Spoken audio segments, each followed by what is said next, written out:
Hello there, and welcome to the next part of All the Young Dudes. Chapter 31, Second Year, Sirius Returns. Saturday, the 6th of January, 1973. Peter, James and Remus arrived promptly at King's Cross to return to Hogwarts on the Saturday before term began. They all peered about looking for their fourth, but Sirius was not there, and nor was Regulus. As the train pulled out of the platform, James went in search of someone to ask. He returned with his hands over his nose, where a large boil was beginning to form. "Narcissa said it's none of my business," he explained, sitting down heavily. "Maybe they're using the flu network," Peter guessed. "Maybe his mum didn't trust him to get on the train with us." Maybe. James stared out of the window, rubbing his sore nose. Remus had never seen him so unhappy. James had been missing Sirius more than any of them, and had been so excited at the prospect of seeing him once they got to London. Remus and Peter tried their hardest to cheer him up, but it was as if he was missing his right arm. Before leaving, Mr. and Mrs. Potter said that they would see what they could do about having Remus to stay with them over the summer too, and he thanked them profusely. It wasn't likely, though, so he didn't get his hopes up. Instead, he just tried to be grateful that he was returning to school for a few more months with his friends. Most of them, anyway. Sirius was nowhere to be found at dinner that evening, nor did he appear by the time they were getting ready for bed. James and Remus had brought his Christmas presents back for him and piled them on top of his pillow, still wrapped in bright, shiny paper and ribbon. 3 of the packages were from Andromeda, and Remus knew they were albums. Sirius had asked for anything and everything by David Bowie. Sunday, the 7th of January, 1973. On Sunday morning, the bed was still empty, and the 3 Marauders sat around trying to distract themselves with homework. Remus had finished his and took the opportunity to get started on his Christmas books, now that he could invoke his reading spell once more. James took to pacing the room, went to ask McGonagall where Sirius was, she didn't know, and even tried Narcissa a second time. She cursed him again. Finally, he went outside to do a few laps of the Quidditch pitch on his broom. Peter went too, with a box of biscuits to nibble on while he watched. Remus stayed indoors where it was warm, reading, or at least pretending to. Now that he was finally alone, he began thinking about the things Mr. Potter's friend Darius had said about his father, turning the new information over in his mind like a coin. His father was good at dueling. He'd heard that before. Lyle Lupin had obviously had a temper too. This was a new piece of intelligence, and an odd thing to know, after so long not really knowing anything. For the first time, Remus considered that his bouts of rage might not have anything to do with his condition, and who was Greyback? The name alone made him feel hot and uncomfortable. He wished more than anything that James and Peter hadn't been there to hear it all. Remus sat by the window in Gryffindor Tower, his book slack in his lap, staring into space and trying to make sense of a puzzle he didn't have all the pieces to. Occasionally he glanced out of the window to catch sight of James acting even more recklessly than usual. "What the hell is he playing at?" a voice squeaked over Remus's shoulder. It was Lily Evans. She was sipping a mug of tea, staring at James on his broom. "Nervous energy," Remus shrugged, not turning back to look at her. The light from the window would cast his face into sharp relief, and his scar, while no longer red and angry, was still very noticeable. "James Potter nervous?" Lily scoffed. "I had no idea he was capable of such complex emotions." "Oi!" Remus objected, still looking out of the window. "It's not been a great Christmas for him, okay?" Okay, I'm sorry, I know he's your friend." She always said that right after she insulted one of the Marauders. "How was your Christmas?" "Great, thanks. You?" "Brilliant." He could hear the grin in her voice. "Mum and Dad finally let me get an owl." "Oh, terrific." "What about you?" "Got some books. From from the people you live with." He finally looked at her, even more irritated. Why wouldn't she just get lost? "No, from my friends. Oh, of course, yeah." Lily was consciously looking away at the space just to the left of Remus's head. He sighed heavily. Everyone was going to see it anyway. At least Lily was polite enough not to ask any rude questions. Remus went upstairs in the end, drew his bed curtains together, and settled into Conjurer's cartography. The others eventually came up for bed too, speaking quietly, thinking he was asleep. The exercise had done nothing to calm James down. Remus could hear his rapid heartbeat and smell the cloying scent of anxiety. It was perhaps an hour after lights out that the door creaked open again. Sirius had returned. There was no mistaking his familiar footfall. Remus felt a wave of relief wash over him, a knot in his stomach that he hadn't realized was there, beginning to uncoil. James and Peter slept on as Sirius tried to keep his movements quiet, creeping into the room and over to his bed, quickly climbing in and drawing the curtains. Remus lay still, listening to Sirius lying still too. There was something different in his breathing. Eventually curiosity got the better of him and he got out of bed. Not wanting to intrude, Remus trod as close to Sirius's curtains as he dared and whispered, "Sirius?" "James?" he replied eagerly. "Remus." "Oh." There was a moment's awkward silence. "I just want to sleep, Lupin. Speak tomorrow, okay?" "Okay." Remus padded back to his own bed and closed his eyes, feeling no less concerned. Monday, the 8th of January, 1973. The next morning, Sirius had already left before any of them woke up. His presents, still unopened, had been pushed to the end of the bed. His trunk had arrived at some point, and his broom was back on its shelf. James saved him a seat at breakfast, but he never turned up, and they didn't see him at all until their first lesson. "He wouldn't miss McGonagall," James said confidently as they pressed towards the classroom. "He loves Transfiguration." When they entered the room, however, they were all in for a shock. There was another boy sitting in Sirius's seat. He was smallish and hunched over, with pale, pointed features and big blue eyes. His hair was shorn close to his scalp, in the same way that Matron shaved Remus's head every summer. It looked darker than Remus's, though. "Who's that?" Peter whispered, a little bit too loudly. The boy turned to look at them. "Sirius," James gaped. Sirius coloured slightly and looked straight ahead as if he hadn't seen them at all. James slid into the seat beside him. "What happened? Where have you been? What did she do to you?" Sirius shook his head. "Later," he murmured. The classroom had filled up now, and everyone seemed to be whispering behind their backs. Remus couldn't blame them. He couldn't stop staring either. It wasn't just the lack of hair, although that was incredibly disconcerting. Sirius just wasn't Sirius without his hair.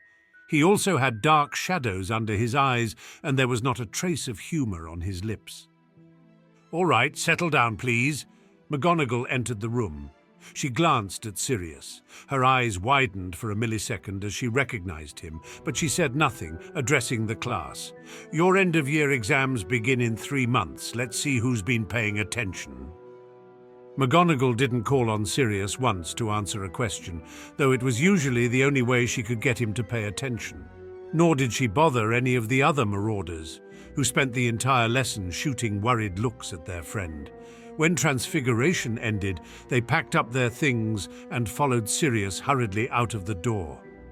"What happened?" James asked, trying to keep up with Black's brisk clip. "I said later," Sirius returned. "Wait until break, okay?" "But what did she—" "I'm fine." The next lesson, History of Magic, was agony. James was beside himself and even resorted to passing notes to Sirius, who steadfastly ignored them. He sat stiffly, back straight, eyes on the board. For the first time in 2 years, Remus saw him actually reading his history text in class. Something was very wrong indeed. They couldn't get out of history fast enough. James grabbed Sirius's arm and practically marched him outside to the nearest courtyard, where they chased away a group of first-year girls who were doing handstands against a wall, skirts tucked into their knickers. It was icy cold out, though no snow had fallen yet. The sky was paper white, and a storm was on its way. Once the coast was clear, James stared Sirius down, eyes full of feeling, deep creases in his brow.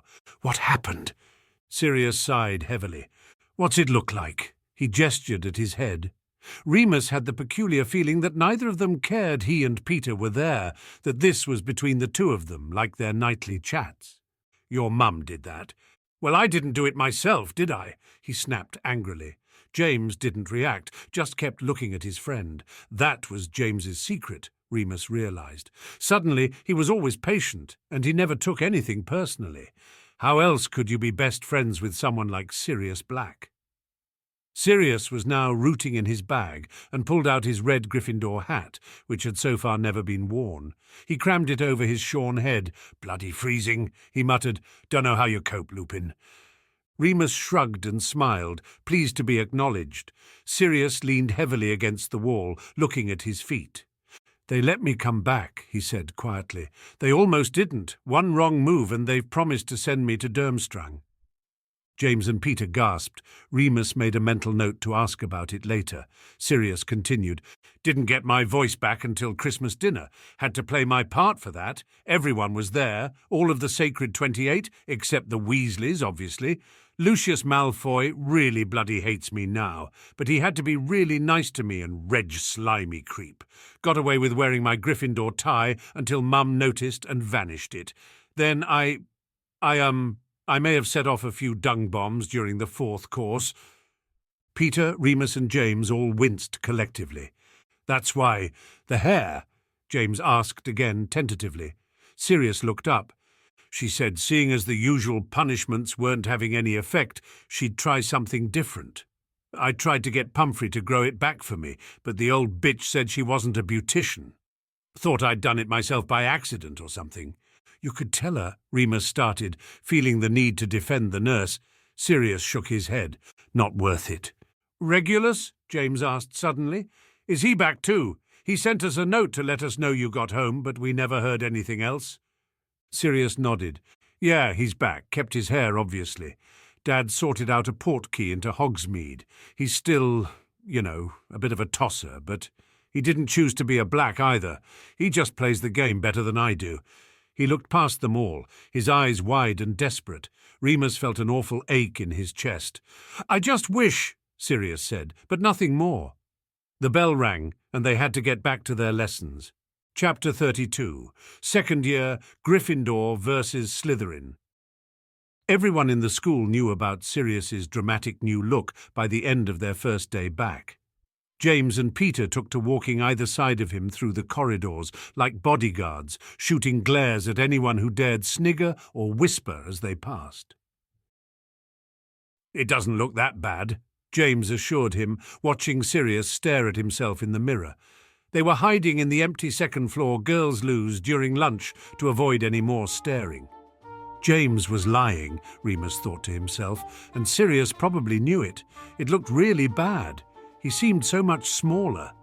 Without the dark hair framing Sirius's face, his eyes appeared larger than ever, making him look young and anxious.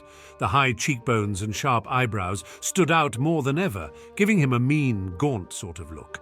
It was no wonder everyone stared. In fact, barely anyone glanced at Remus's newly scarred face because of the distraction. Still, Remus thought, glumly, hair grew back. Sirius rubbed his head, still watching his reflection. Peter laughed nervously.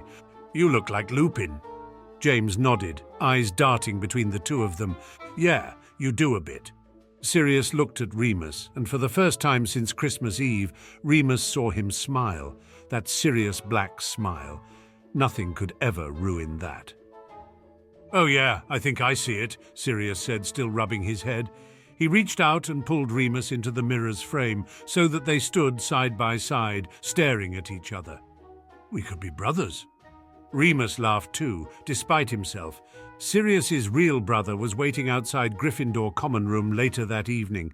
He was sitting on the floor with his knees drawn up, staring into space. His hair was still long enough to touch his shoulders. His friend Barty Crouch was leaning against the opposite wall, looking bored. He had made a paper aeroplane and was directing it lazily up and down the hallway with his wand. Crouch and Regulus were as inseparable as James and Sirius. Barty was fair-haired and weedy, with a mean streak longer than Snape's. Remus already recognized him by his cruel, barking laugh alone. Regulus stood up smoothly as the Marauders approached. Remus felt inside his pocket for his wand, just in case. "There you are," the younger boy said, a tremor of nervousness in his otherwise arrogant tone. His eyes kept flicking towards James. Barty's paper plane began circling them all. "What do you want?" Sirius asked. "Just seeing if you're seeing how you are." No different from last night, Sirius shrugged. I didn't see you at dinner. Wasn't at dinner, Sirius replied unhelpfully. They'd sent Peter down to the kitchens to pinch some sandwiches and sat in one of Remus's hidden alcoves to eat. Remus was quite enjoying this game, avoiding the rest of the students, even the Gryffindors. Usually James and Sirius would do everything in their power to be noticed. Remus much preferred flying under the radar. Can I talk to you? Regulus addressed his older brother. Sirius spread his arms as if giving Regulus the floor. Regulus rolled his eyes, irritated. He didn't quite have the same mouth as Sirius, Remus noticed. He had a weaker jaw, smaller lips. I mean alone, he said, shooting looks at James, Peter and Remus. No, Sirius said simply. Regulus sighed. He clearly knew Sirius too well to try and argue.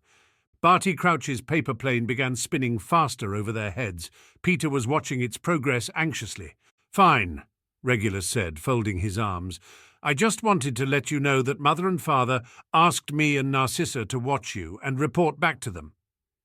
Sirius made a noise of disgust. Regulus continued, not dropping his gaze. And we're not going to. We're both staying out of it, okay? How noble of you, Sirius replied. James grinned. Regulus rolled his eyes again.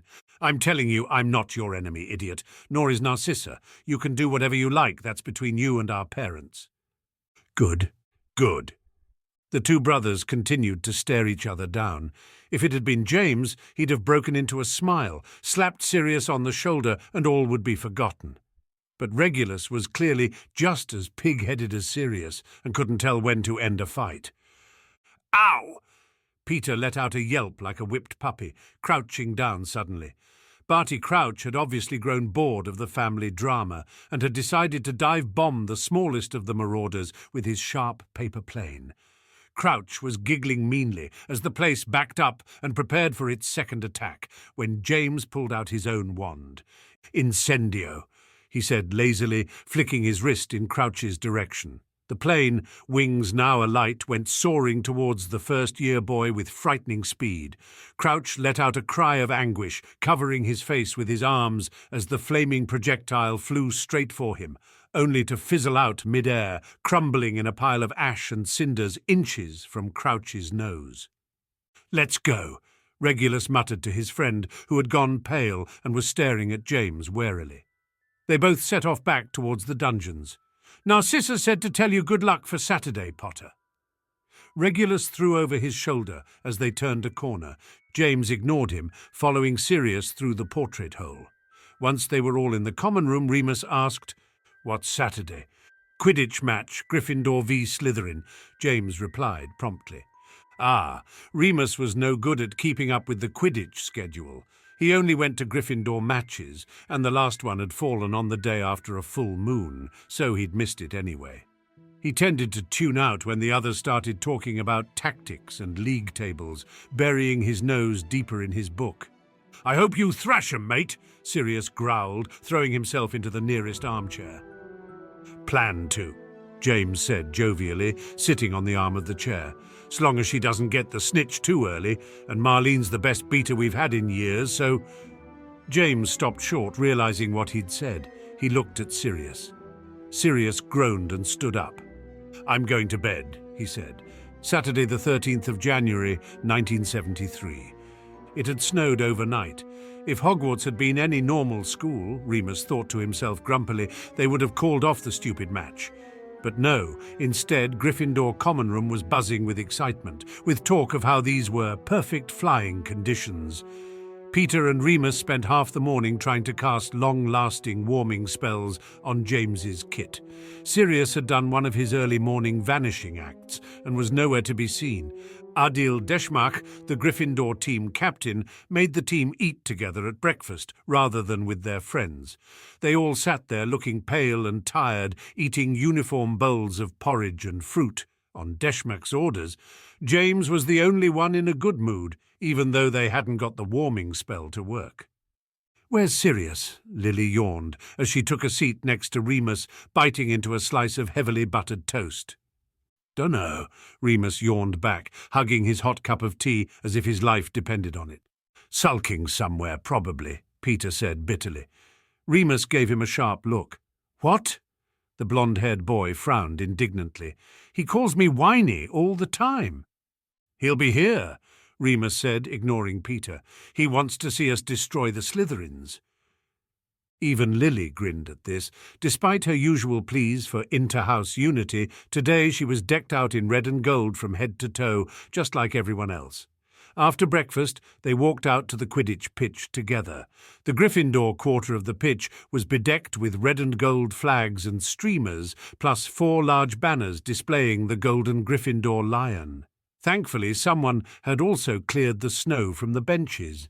Lily and Peter wanted to get the best seats at the very top of the spectator stands, and Remus was already shivering despite wearing 2 jumpers under his cloak. "Cold, Remus?" Lily glanced at him as he tried to blow hot air into his gloved hands. "Just a bit," he replied, sarcastically, too bad-tempered to be polite. "Here." Lily pulled out her wand and grabbed his wrists, pointing into his palms. "Calidum vestimenta." At once a delightful warmth spread through his hands to the very tips of his frozen fingers. "How did you do that?" he asked. "We've been trying all morning." "I think it's in the enunciation," Lily shrugged. She quickly applied the same spell to Remus's cloak, then to Peter's. By the time this was done, the 2 Quidditch teams were gathering on the pitch, which had been cleared enough for them to make a path from their changing rooms at least. They stood in 2 neat rows, one scarlet, one emerald. Remus could clearly make out a few of the players: James's unmistakable mop of jet black hair, Marlene's fluffy sandy blonde ponytail. He could also see Narcissa Black on the opposing team, tall and willowy, her platinum hair woven into 2 neat braids, which reached hallway down her back. Still no Sirius. "Of course," Peter was blathering to Lily, "we don't actually need to win this one, we just need to keep our points up. As long as we finish with at least 6 goals, then we stay at the top of the league. Black's a brilliant seeker, but Slytherin overall are pretty poor. Especially when you look at James. Having him's like having 3 chasers in one." Lily was nodding along politely. People so seldom listened to Peter when it came to sport. Remus certainly didn't. He'd attempted to read Sirius's dog-eared copy of Quidditch through the ages, but nothing in it could help him make sense of the ridiculous points system. Madam Hooch blew her whistle below them, and the players mounted their brooms, squatting ready for kick-off. Still no Sirius. Remus craned his neck, looking around the stands, but even with his excellent eyesight, he couldn't spot his friend anywhere. Surely Peter wasn't right. He couldn't be off sulking somewhere. They'd thought he was over his rejection from the Quidditch team. He'd been at every match that year to support James. Just because this particular match was against Slytherin. Madam Hooch blew her whistle again and released the snitch. The players shot into the air like red and green cannonballs. Still no Sirius. Peter and Lily were on their feet cheering with everyone else, so Remus got up too and attempted to look involved in the game. James had possession of the quaffle within seconds of being in the air and had it through the hoop in under a minute. The red crowds exploded with triumph, but were quickly overshadowed by a deafening noise like a thunderclap. What was that? Lily stared about, wide-eyed, along with everyone else. Even the players on the pitch looked startled. Remus looked up and saw that the lions in the Gryffindor banners above them appeared to have come to life and were now prowling back and forth across the red material, growling and tossing their heads restlessly. "Is that normal?" he asked, pointing. Lily and Peter shook their heads, speechless, as the enormous lions roared above them. Remus smiled suddenly. He recognized that magic, playful and a bit scary. "Look!" he pointed again. At the bottom of the spectators' stands nearest the ground, a young Gryffindor in bright red robes was also stalking back and forth, waving his wand like a conductor's baton. It was undoubtedly Sirius. Who else had that overconfident strut? But he was no longer bald, and had instead donned an enormous golden wig, like a lion's mane. Remus thought he could even see a gold tail dragging behind from under his robes. Once everyone had seen him, the crowds laughed, even Ravenclaw and Hufflepuff, but Slytherin did not. The green-coloured portion of the crowd merely glared at the garish show of house pride. James was clearly not distracted by the new mascots, but instead encouraged by them, which must have been Sirius's intention. He scored at least 3 more goals, resulting in 3 more ear-splitting roars, while the Slytherins struggled to recover from the surprise. "We are Gryffindor," Sirius was chanting, his voice magically amplified. "Mighty, mighty Gryffindor." The crowd screamed back. Once he got used to all of the noise, Remus began to enjoy a Quidditch game for the first time.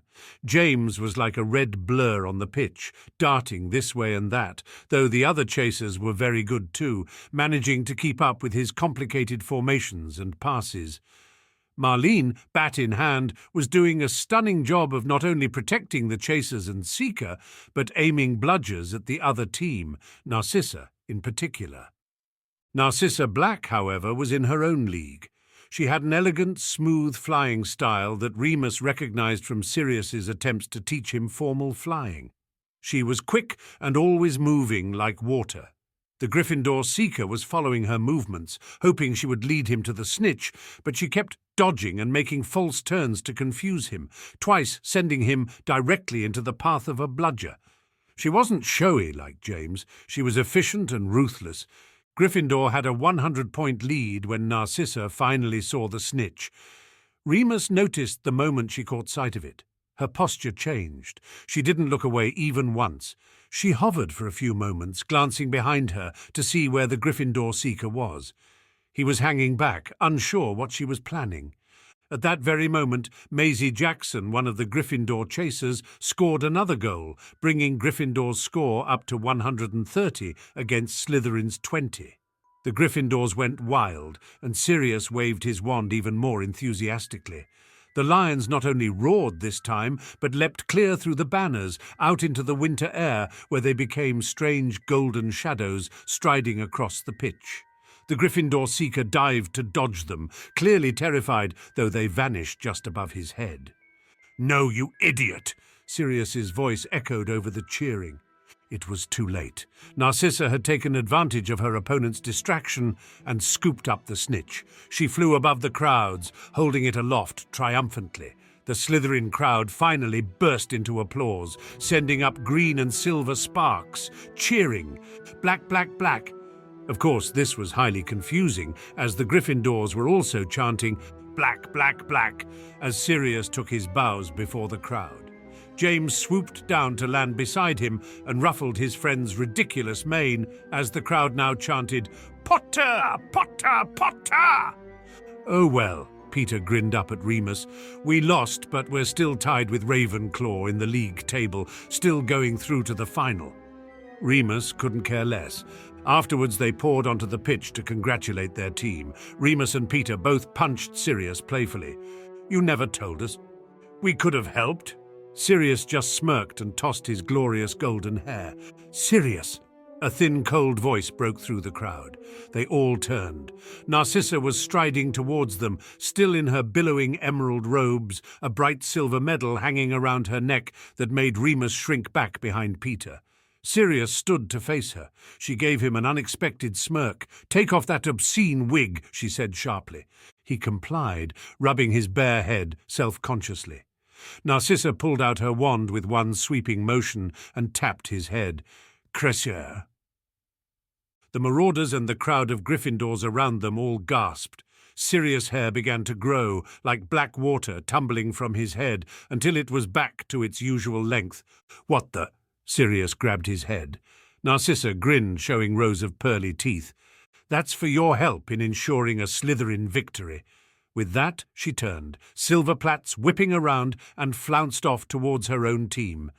James tugged on Sirius's newly restored tresses. "I'm never going to understand your bonkers family, mate." Chapter 33, Second Year Discoveries. After the landmark Gryffindor versus Slytherin game, it felt as though time was speeding up for Remus. Part of this was down to the balance having been restored to their dorm room. James was once again the hero. Sirius's rebellious streak was back in full flow. Peter was no longer treading on eggshells around either of them, and Remus had no peace and quiet at all, though could hardly complain about it. As if trying to make up for lost time, James and Sirius tore through the final weeks of winter with a renewed zest for pranks and mischief. They spent half of their time under the invisibility cloak, casting hexes at unsuspecting students in the halls, raiding the kitchens and causing upset in the dining hall. At least 3 or 4 nights a week they crept out together with Remus's map to plot the castle, though most of the time they returned with armfuls of sweets from honeydukes instead. Peter often tried to tag along, but Remus needed all the sleep he could get. His January and February full moons were not good. Neither was quite so bad as the December moon that had left him so obviously scarred, but neither were at all pleasant. Madame Pumphrey was relentless in her quest to find a solution. In January she tried vanishing his fingernails. Only temporarily, you understand, you'll have them back in the morning. But it did not stop his claws from growing in once the transformation took hold. Remus was somewhat relieved by this, as she'd had plans to vanish his teeth next. In February, she tried securing his arms and legs with magical manacles to stop him from hurting himself. She was extremely apologetic about these measures, even more so when she returned in the morning to find that he had dislocated both shoulders, breaking free of the shackles. He was too tired to care very much. While engaging in less pranks than he had the year before, Remus chose to throw himself into his studies. Secretly, Remus hoped to take advantage of Sirius and James's determination not to focus on their schoolwork. He wanted to come top in History of Magic again, and knew he had a good chance. Not just that, his marks had been getting better and better in Transfiguration, Herbology and Astrology too, and he at least had the chance to be in the top 3. Charms and potions still belonged to Lily Evans, but he wanted to close the gap between them as much as possible. As such, he finally overcame his fear of the library and spent almost every free hour he had in there, completing essays and revising. His reading had improved a fair bit. He was still slow if he didn't use the spell, but he found that his constant practice helped him recognize the letters much faster than before. Lily was often in the library too, and after a few days of nodding politely to each other across the desks, Lily gathered up her things and came to sit next to him. They got along very well together, either reading quietly or querying each other on various points. Inevitably, Lily was the second person after Sirius to discover Remus's secret. "Why do you do that?" she asked, looking at him curiously. "Do what? Every time you open a new book, you put your hand on it and scratch your head with your wand?" "No, I don't." Remus put his wand down guiltily. "Yes, you do," Lily said calmly, a small smile playing on her lips. "You muttered something too. Was it a spell?" Oh, go on, tell me, is it something to do with the books? Is it how you figure everything out quicker than me?" Remus was so pleased by this compliment that he dropped his guard for once. "Promise you won't tell anyone?" "Promise. It's to help me read. I can't, I find it harder than everyone else, reading the normal way." "Wow, how does it work?" Her eyes grew wider, as they always did when she was excited about something. Remus was surprised. She didn't seem at all interested to hear that he couldn't read normally. "Like this," he showed her. She copied him but looked disappointed. "It didn't work? It's really hard to do," he explained. "Took me ages to get it right." "Where did you find out about it? That's really, really advanced stuff." "I didn't. Sirius did. I don't think it's written down anywhere. It sounded more like he bunged a few different spells together. Probably why it's a bit clunky." "Really?" If Lily's eyes got any wider, they were in danger of falling out of her head. "I knew he was cleverer than he acts in lessons. Ooh, that git. Show me again." As well as Lily, Remus often found that he was joined by her friends, Mary and Marlene. At first, he was unsure about this arrangement. He usually tried to avoid the other girls in his year purely out of instinct. Plus, the two M's were generally to be found giggling at the back of the class or fawning over some wizard celebrity in the common room. However, he was pleasantly surprised to find that both girls took their studies just as seriously as he did, and in fact that their interest in wizard pop stars was hardly different from Sirius and James's obsession with their favourite Quidditch teams. Mary was particularly nice to talk to. She was Muggle-born and from South London. Her accent made Remus feel strangely at home. She was unpretentious and had a broad smile and a loud, infectious laugh. Marlene was slightly quieter, but hysterically funny and able to mimic almost anyone in the school, including the teachers. Her McGonagall was spectacular. Remus actually cried with laughter. The three girls were exceptionally kind to Remus, and he knew this was mostly because they thought he was ill. He didn't mind, though, because he was learning plenty of interesting things from them. For one, Mary had a spell for covering up blemishes, which didn't completely vanish his scars, but noticeably reduced their appearance. He'd never even thought to look in a beauty magazine for a solution. They introduced him to various other girly things. Mary had a crush on Sirius, and Marlene on James. Remus thought they were both completely mad, and wondered if they'd feel the same way if they had to share a bathroom with Potter and Black. In return, Remus helped them with history of magic, since he was apparently the only student in the whole school who actually found Professor Binns interesting. Marlene was excellent at astronomy and showed him how to plot his constellations using some clever mnemonic devices. "You're so nice, Remus," Mary said in her usual blunt manner one evening as they walked back to the common room together. "Marlene and Lily were proper scared of you in first year." "What?" Remus almost dropped his books in surprise. "Mary, don't be so rude," Marlene hissed. "You were pretty aggressive," Lily explained, "and James started telling everyone you were really rough and that you were in a gang." Remus snorted with laughter. As they entered the common room, he quickly spied Sirius, James and Peter huddled in a corner, poring over a very large, very thick book. Marlene and Mary burst into fits of giggles when they saw them and ran upstairs. Lily shared a knowing look with Remus before following them. The Marauders looked up as their friend approached, and Peter very conspicuously covered the book they were reading with some sheets of parchment. "All right, lads," Remus said, craning his neck. "What are you doing?"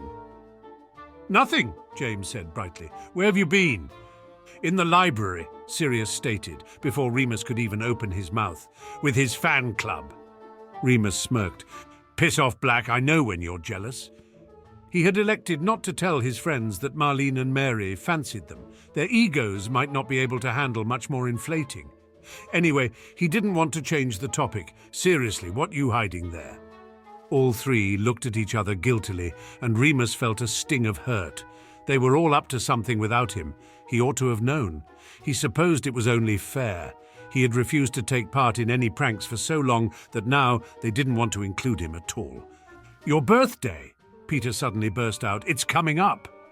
"Yeah," Remus scratched his head, thrown. "Next week." "We're planning a surprise," Peter said, grinning widely, clearly very pleased with himself. Remus did not miss James's look of annoyance, and he knew at once that Peter was lying. Fine, if they didn't want to tell him. "Oh, right," he swallowed, forcing a smile. "Well, you'd better not be planning to embarrass me like last year." "Oh, no, never," Sirius grinned, standing up, gathering the book to his chest, title still hidden. "Are we the sort of friends that would want to embarrass you, Lupin?" "Yeah, you are." Remus nodded slowly, narrowing his eyes. "No singing, no big parties, nothing that's going to—" "Get you into trouble, we know," James finished, standing up too. "Hey, why don't we invite your new friends, eh? Do us good to mix with the fairer sex, don't you think?" "Right." Sirius tossed his hair. "More like you want a chance to get Evans on her own." "How dare you?" James replied, cheeks slightly pinker than usual. "So if you're not in a gang," Mary mused a few days later. They were checking each other's herbology essays, and Mary was the fastest reader, so she'd already finished. "Where'd you get all the cuts and bruises?" "Pet rabbit," Remus replied, still reading Marlene's essay. "Vicious temper." Lily grinned at him. "Oh yeah, I thought you lived in a home." "I do," he said coolly. "We're allowed pets." That was somewhat true. There had been goldfish for a time, until the tank got overturned by one of the older boys in a rage. "Oh, in a children's home?" Mary looked up. "Are you Muggle-born too?" "No," Marlene said promptly. "Lupin's a wizard name. Your dad?" She looked at him for confirmation. He nodded, unsettled. "Yeah, how did you know?" "I saw the name on a trophy." Trophy. Yeah. Can't remember what for. I think it was outside the Ravenclaw common room. Oh, right. He had never so much as glanced at any of the trophies except for the Quidditch Cup, which James stopped to pay homage to at least once a week. He was suddenly filled with an irrepressible urge to run all the way to the Ravenclaw corridor and drop the essay he was reading. Lily was watching him. "Go, Remus," she said softly, taking the parchment from him. The other two girls were looking at him too, somewhat pityingly. They nodded. He practically leapt up. He wasn't sure exactly what he'd expected. He could barely read for a few moments. He was so out of breath from sprinting up 3 flights of stairs. The case was mahogany and glass, regularly polished by Filch or the house elves, he supposed. It was stuffed full of trophies and awards for 100 different achievements. Wizard chess champion, Tri-Wizard tournament victor, Drubel's best bubblegum-blowing finalist. And there it was, a huge golden statuette depicting a wizard raising his wand in a silly-looking stance as if he was serving a tennis ball. Lyle Lupin, Hogwarts dueling champion, 1946. He stared at it for a very long time, reading and rereading. He tried to think logically. This only confirmed things he already knew. His father was in Ravenclaw. McGonagall had told him that in his first year. He was good at dueling. Exceptionally good, apparently. Both Slughorn and drunken old Darius had told him that. Really, all this did was confirm that his father had been at Hogwarts. He had belonged at Hogwarts, had probably touched that very trophy. Remus pressed his fingers against the glass, as if he could break through and grasp it. Chapter 34, Second Year, 13, Saturday the 10th of March, 1973. The Marauders could not have been happier to discover that Remus's birthday occurred on a Saturday that year. This, in their opinion, opened up the day to all sorts of excitement that would simply not be possible on a weekday. As the day approached, Remus tried to ignore their teasing and heavy-handed hints about what lay in store. He didn't mind what they did, he trusted them well enough. They could be relied upon to make a fool of themselves, but they had so far never made him the butt of the joke. James had been receiving strange lumpy packages bound up in brown paper for the past week, and Remus's only hope was that they weren't presents for him. He'd never be able to return the favour. Remus thought a lot about being 13, specifically being a 13-year-old wizard with a furry little problem. The discovery of the Ravenclaw trophy cabinet had done some very strange things to Remus's internal dialogue. He'd always thought he had a pretty good idea of who he was, a care home kid, poor, a bit weedy, angry, bad, scarred, thick when it came to school stuff, but clever enough when it counted. Coming to Hogwarts had wrought some changes, of course. Maybe he wasn't that thick, even if he was still sure of everything else. His father had been really clever. He was in Ravenclaw, after all. The Sorting Hat had considered Remus for Ravenclaw too, but changed its mind. That hadn't meant a great deal to him at the time, but now he wondered and wondered about it. What if he'd been sorted into Ravenclaw? Would he know more now about his father, about who he was? What if his father had not killed himself? What if he had never been bitten at all? What if was a dangerous game? As he fell asleep on the night before his birthday, Remus slipped into a dream he had not had in a very long time. He is lying in a bed in a small pale blue room. It is summer and the sash window is wide open, curtains billowing. The window is huge, big enough for a grown man to get through. Remus is very small and very frightened. There is someone in the room with him, and they are going to hurt him. It's a monster. His mother promised they weren't real, but oh, she's a liar. A horrid liar, because there is a monster, and it's crossing the room now. It's coming towards him, and it will eat him up. Who's afraid of the big bad wolf?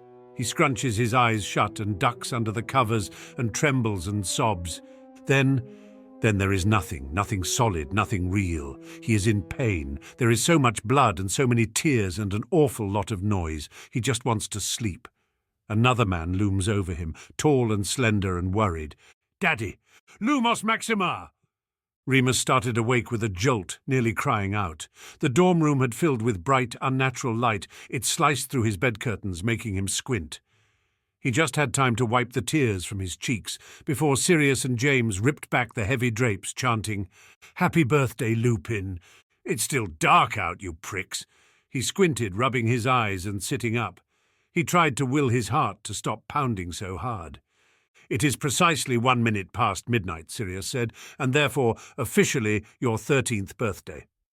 "Where's Pete?" Remus climbed out of bed, stepping into the room. They had decorated it haphazardly with streamers, which he was sure usually decked out the Quidditch pitch on match days, and strings of fairy lights left over from Christmas. "On a mission," James said, eyes twinkling. "Come on, up and dressed." "Where are we going?" "Nowhere," Sirius replied breezily, "but you'll want to be properly attired for when your guests arrive." "My guests?" "Of course," Sirius grinned. "We tried to keep it Marauders only, but so many people wanted to celebrate with you, see?" Remus couldn't tell if Sirius was being sarcastic, so he chose not to respond, instead pulling on a pair of jeans and a long-sleeved t-shirt that looked clean enough. By the time he had dressed, there was a sharp rap at the door. "Come in," James boomed cheerfully. Sirius saw Remus's wince and explained, "It's okay, we put a silencing spell on the room." Remus frowned. "So, whoever's on the other side of that door can't actually hear us?" James clapped his hand to his forehead. "We are complete idiots," he groaned at Sirius, pulling open the door. Peter stood outside, looking very pleased and very pink, surrounded by Lily, Marlene and Mary. Remus gaped as they entered the room, all smiling widely and clearly thrilled that they had surprised him. They were all clutching cards and small packages too. "I didn't think girls were allowed in here." "The lovely Mary tested it for us last week. Nothing bad seems to happen," James explained. "One day you'll all read Hogwarts a history, and I can finally rest." Sirius sighed, shaking his head tragically. James had begun pulling out packages from under his bed, ripping them open. It seemed they had raided Honeydukes again. Mountains of sweets were unearthed. Bertie Bott's every flavour beans, chocolate frogs, fizzing Whizbees, Droobles, best blowing gum, sherbet lemons, cauldron cakes, not to mention the haul Peter had brought up from the kitchen. Ham sandwiches, egg mayonnaise, coronation chicken, cheese and pickle, packets of Remus's favourite flavour crisps, salt and vinegar, Scotch eggs, sausage rolls, pork pies, cheese and pineapple sticks, plus some perfunctory fruit. Sirius, meanwhile, was laying blankets over the floorboards and scattering a few plush velvet cushions. "Lupin," he said with a wide smile, "welcome to your midnight feast." "Happy birthday, Remus," the girls chanted as one. They all sat down together, and Sirius settled a record onto his player. He'd eventually opened his gifts from Andromeda. As requested, he received 2 Bowie albums, Hunky Dory and The Man Who Sold the World. "Sit next to me, Sirius," Mary said quickly, earning a reproachful look from Marlene. Sirius shrugged and acquiesced, but leaned over to hand Remus a package. "Open this first." It was long and cylindrical, very light and badly wrapped. "You didn't have to get me anything," Remus mumbled, untwisting the ends. "A poster?" Lily furrowed her brow, watching as Remus unfurled the thick, glossy paper. It was a huge A2 print of David Bowie in black and white, wearing a spangly silver costume and giving a slightly jerky high kick. "I got Andromeda to send it to me at Christmas," Sirius grinned, unable to contain himself, "but I enchanted it to move myself." "Wow!" Remus smiled back sincerely. "Thanks, it's amazing." The girls had all got him packets of sweets and cakes, and Lily gave him a book on potions. He looked at her sceptically, and she grinned. "Can't keep giving Severus a reason to lord it over you." "Please do not mention Snivelus's name on this most sacred occasion," James said with mock horror. Lily rolled her eyes and returned to her jam tart, conspicuously ignoring him. James seemed hardly to notice, just cleared his throat and looked at Remus, his dark eyes full of wickedness. "My present is coming later, once we've all stuffed ourselves to bursting." "Oh, Merlin Potter," Marlene giggled. "What have you got planned?" He would not tell. Remus had to admit that he was enjoying himself. He had hoped that James and Sirius would respect his wishes and keep the celebrations to Marauders only, but inviting the girls wasn't too bad. He knew them all quite well now, and actually quite enjoyed their company. Mary could give Sirius a run for his money when it came to barefaced cheek, and as Remus had predicted, Marlene's impressions of the faculty members had the Marauders in stitches. Peter even had to go and change his shirt after snorting pumpkin juice down himself.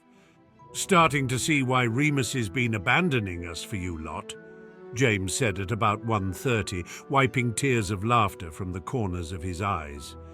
"Yeah, you're not bad for girls." Sirius winked at Mary, who scoffed and gave him a playful shove. "Yeah, it's got nothing to do with me wanting to get my homework done," Remus replied dryly, wondering if he could manage another chocolate frog. "Oh, how times have changed," Sirius said haughtily.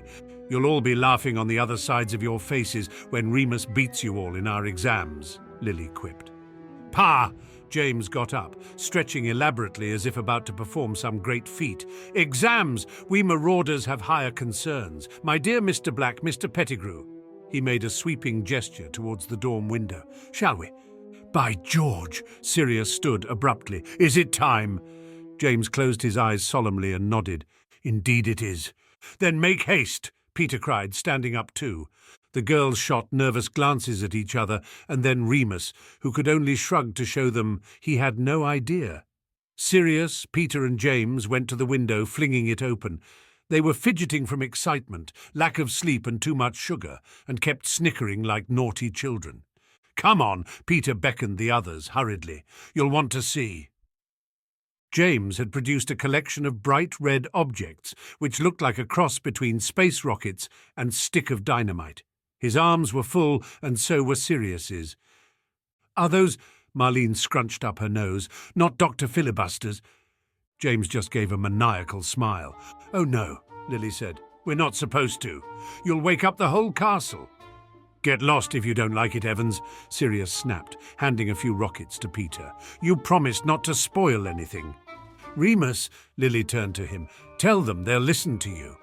"No, they won't," Remus replied. "Anyway, I want to see. I've never seen wizard fireworks."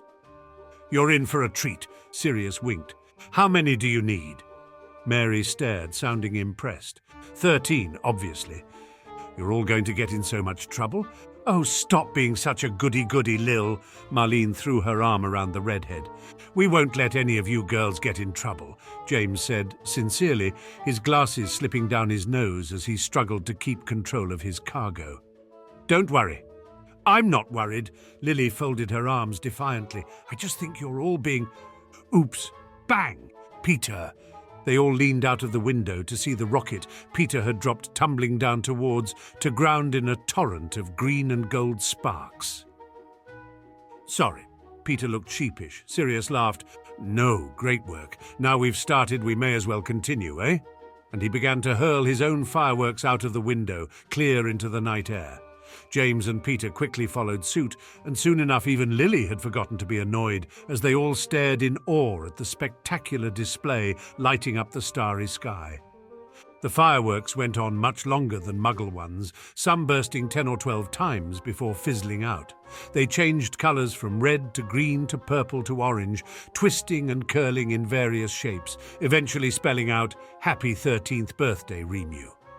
Sirius sighed, irritated at that. Knew it was too many letters. As well as the dazzling light display, the fireworks were satisfactorily noisy, so much so that Remus could already hear the other Gryffindors in the tower opening their windows to see whether the castle was under attack. He was sure he heard whoever was in the room above theirs mutter, "Them bloody Marauders are at it again." Inevitably, someone began hammering at their door, and McGonagall's shrill voice could be heard on the other side.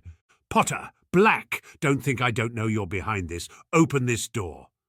"Oh, shit," James grimaced. "Better get under the beds, ladies."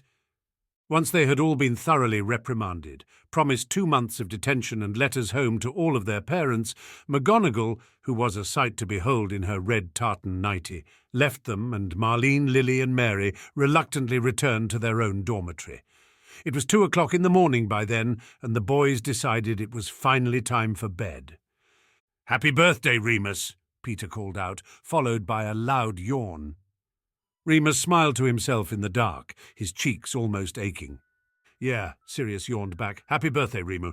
Chapter 35, Second Year, What's in a Name, Monday the 19th of March, 1973. I have a spot of good news, Madam Pumphrey smiled warmly. I didn't want to mention it in case we couldn't sort things out in time, but you'll be seeing me over the summer. For a moment Remus dared hope that this meant he was not going back to St. Edmund's S, but the Mediwitch continued, Mrs. Orwell, your matron at the children's home has kindly permitted me to apparate onto the grounds at dawn, following both full moons this summer. She smiled widely. Ah, well, it was better than nothing. He smiled back weakly. Great, he croaked. His arms and legs felt heavy as lead. He could barely raise his head to drink the potion she was offering him. It was about 4 o'clock in the afternoon, and Remus had missed his lessons. He'd been asleep most of the day. Sleep was still the only remedy that seemed to really work. I told Dumbledore I would do it with or without his permission. I couldn't live with myself if you arrived here in September in the same state you did last year. I could stay at a wizard's house this summer. That would be even safer, Remus tried. My friend James... I'm sorry, dear. Madam Pumphrey shook her head. It's just not safe enough. The Potters did get in touch, but we need to preserve your anonymity for as long as we can. I know it isn't much fun for you, but it's better you stay with Muggles. Remus closed his eyes and took a deep breath.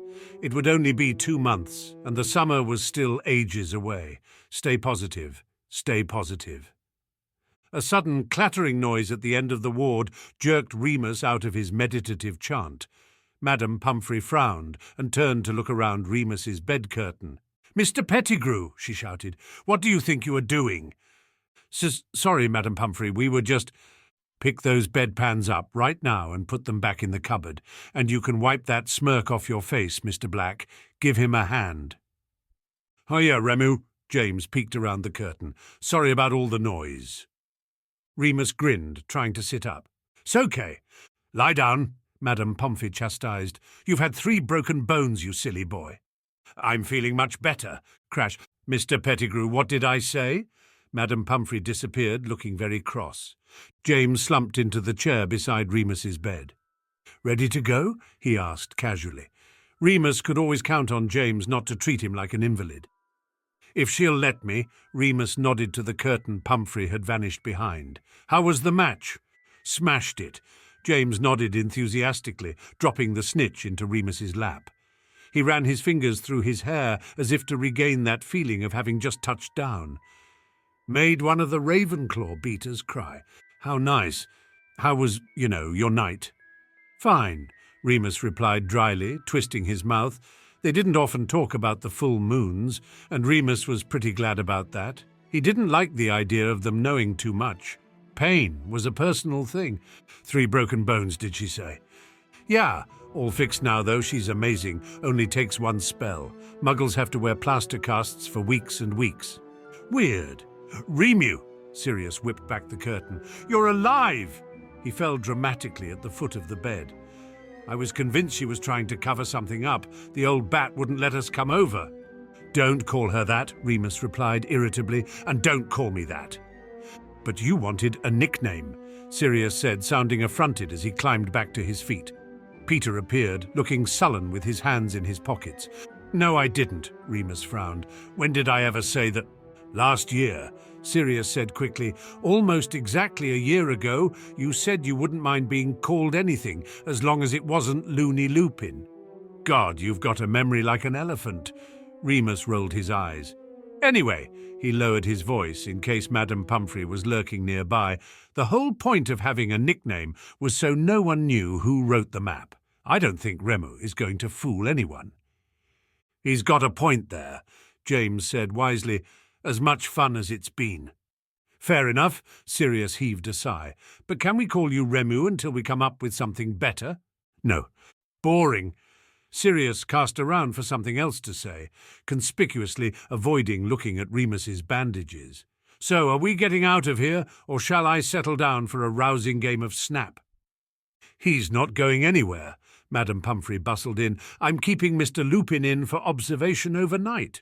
No, Remus protested. I'm feeling much better.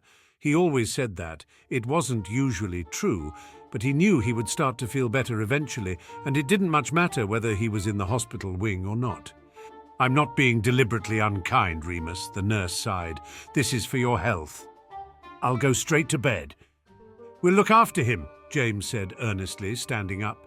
Remus waited to see if that worked. James was good with grown-ups, especially witches. He'd even been known to soften McGonagall once or twice, though that might have been more to do with his Quidditch skills. Madame Pomfrey was unmoved. I'm sorry, Mr. Potter, but no. Fine, Peter said uncharacteristically firmly. We'll stay here then. Yeah, Sirius and James said as one. You'll miss dinner, Remus said. I'm sure we can arrange something just this once, Madame Pomfrey said, trying not to smile. All right, boys, but you're to keep quiet and get on with your homework. I'll not have you using Mr. Lupin here as an excuse for not handing anything in.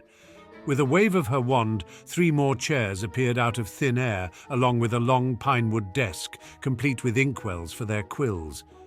Remus opened his mouth to speak, but Madame Pomfrey was apparently psychic. And no, Remus, no homework for you. Just rest. Remus shut his mouth and lay back down. How was he supposed to keep ahead of Sirius and James if the woman wouldn't let him study? Can I read my book? He asked meekly. As long as it doesn't strain your eyes. She left, and the other 3 boys dutifully pulled out their homework and began scribbling.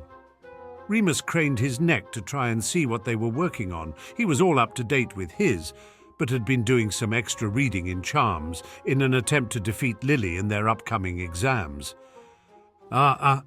James covered his work with his sleeve. No looking, Remu, you just rest. Oh, call me loony, Remus groaned. Anything but Remu. But it suits you, Sirius said over his quill. Remu. Stop it or I'll bite you. Rama. Ramu! Peter joined in, all 3 boys giggling hysterically, but trying not to be heard. I hate my name. Remus covered his face with the book he was reading. It wasn't fair. James Potter was so reassuringly ordinary. Peter Pettigrew was perfectly respectable, and Sirius Bloody Black was the coolest name ever, whichever way you looked at it. You might as well call me anything you like. I don't know what could be worse. Loony Remu, James suggested helpfully. Remoony? Sirius could hardly breathe from laughing now. Remoony, he snorted, collapsing onto his desk, shoulders shaking. Moony is actually quite good, Peter suddenly said, very soberly. Eh? Moony as a nickname. Remus stared at him, unaccustomed to paying very much attention to anything Peter said.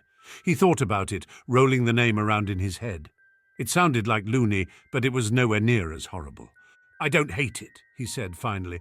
I love it. James said Moony suits you. Won't people, catch on? He worried, chewing his lip. Nah, Sirius waved a hand. We'll tell them it's after that muggle in The Who. They're all muggles in The Who. Remus replied, but I don't play the drums.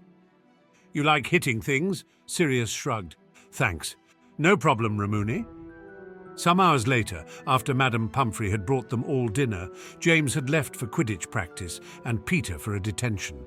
Sirius had given up on his homework long ago and was instead attempting to perfect a tentacle arms jinx on himself. Remus was stalwartly ignoring this behavior.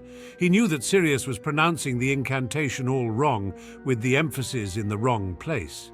But he wasn't going to tell him, because he wasn't sure exactly why Sirius wanted a tentacle arm so badly, and it couldn't be for any good reason.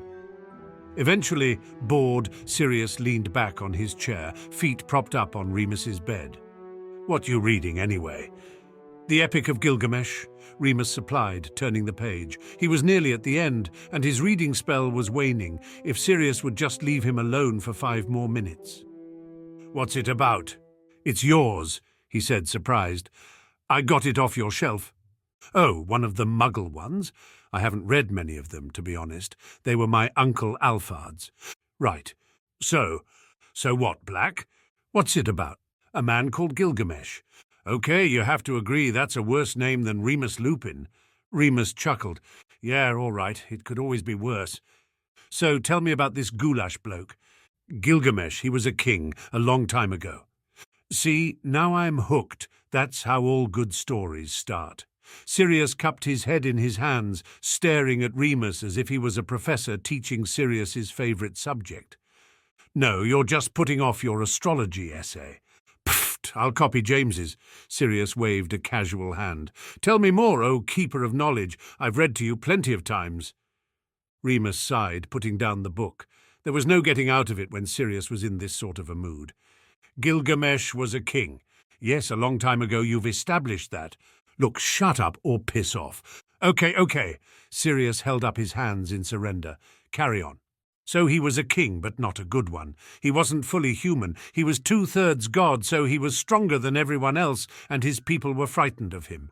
He was dangerous, so his people prayed, that's when you ask the gods for help. And the gods sent another man to help control Gilgamesh. Was he even stronger? No, but he was part animal.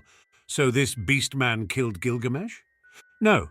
They fought each other for a really long time, but Gilgamesh still won. He didn't kill Enkidu, though. He sort of recognized that they were equals, and they become friends, best friends. They have all these adventures together, fighting other monsters and stuff. It's cool.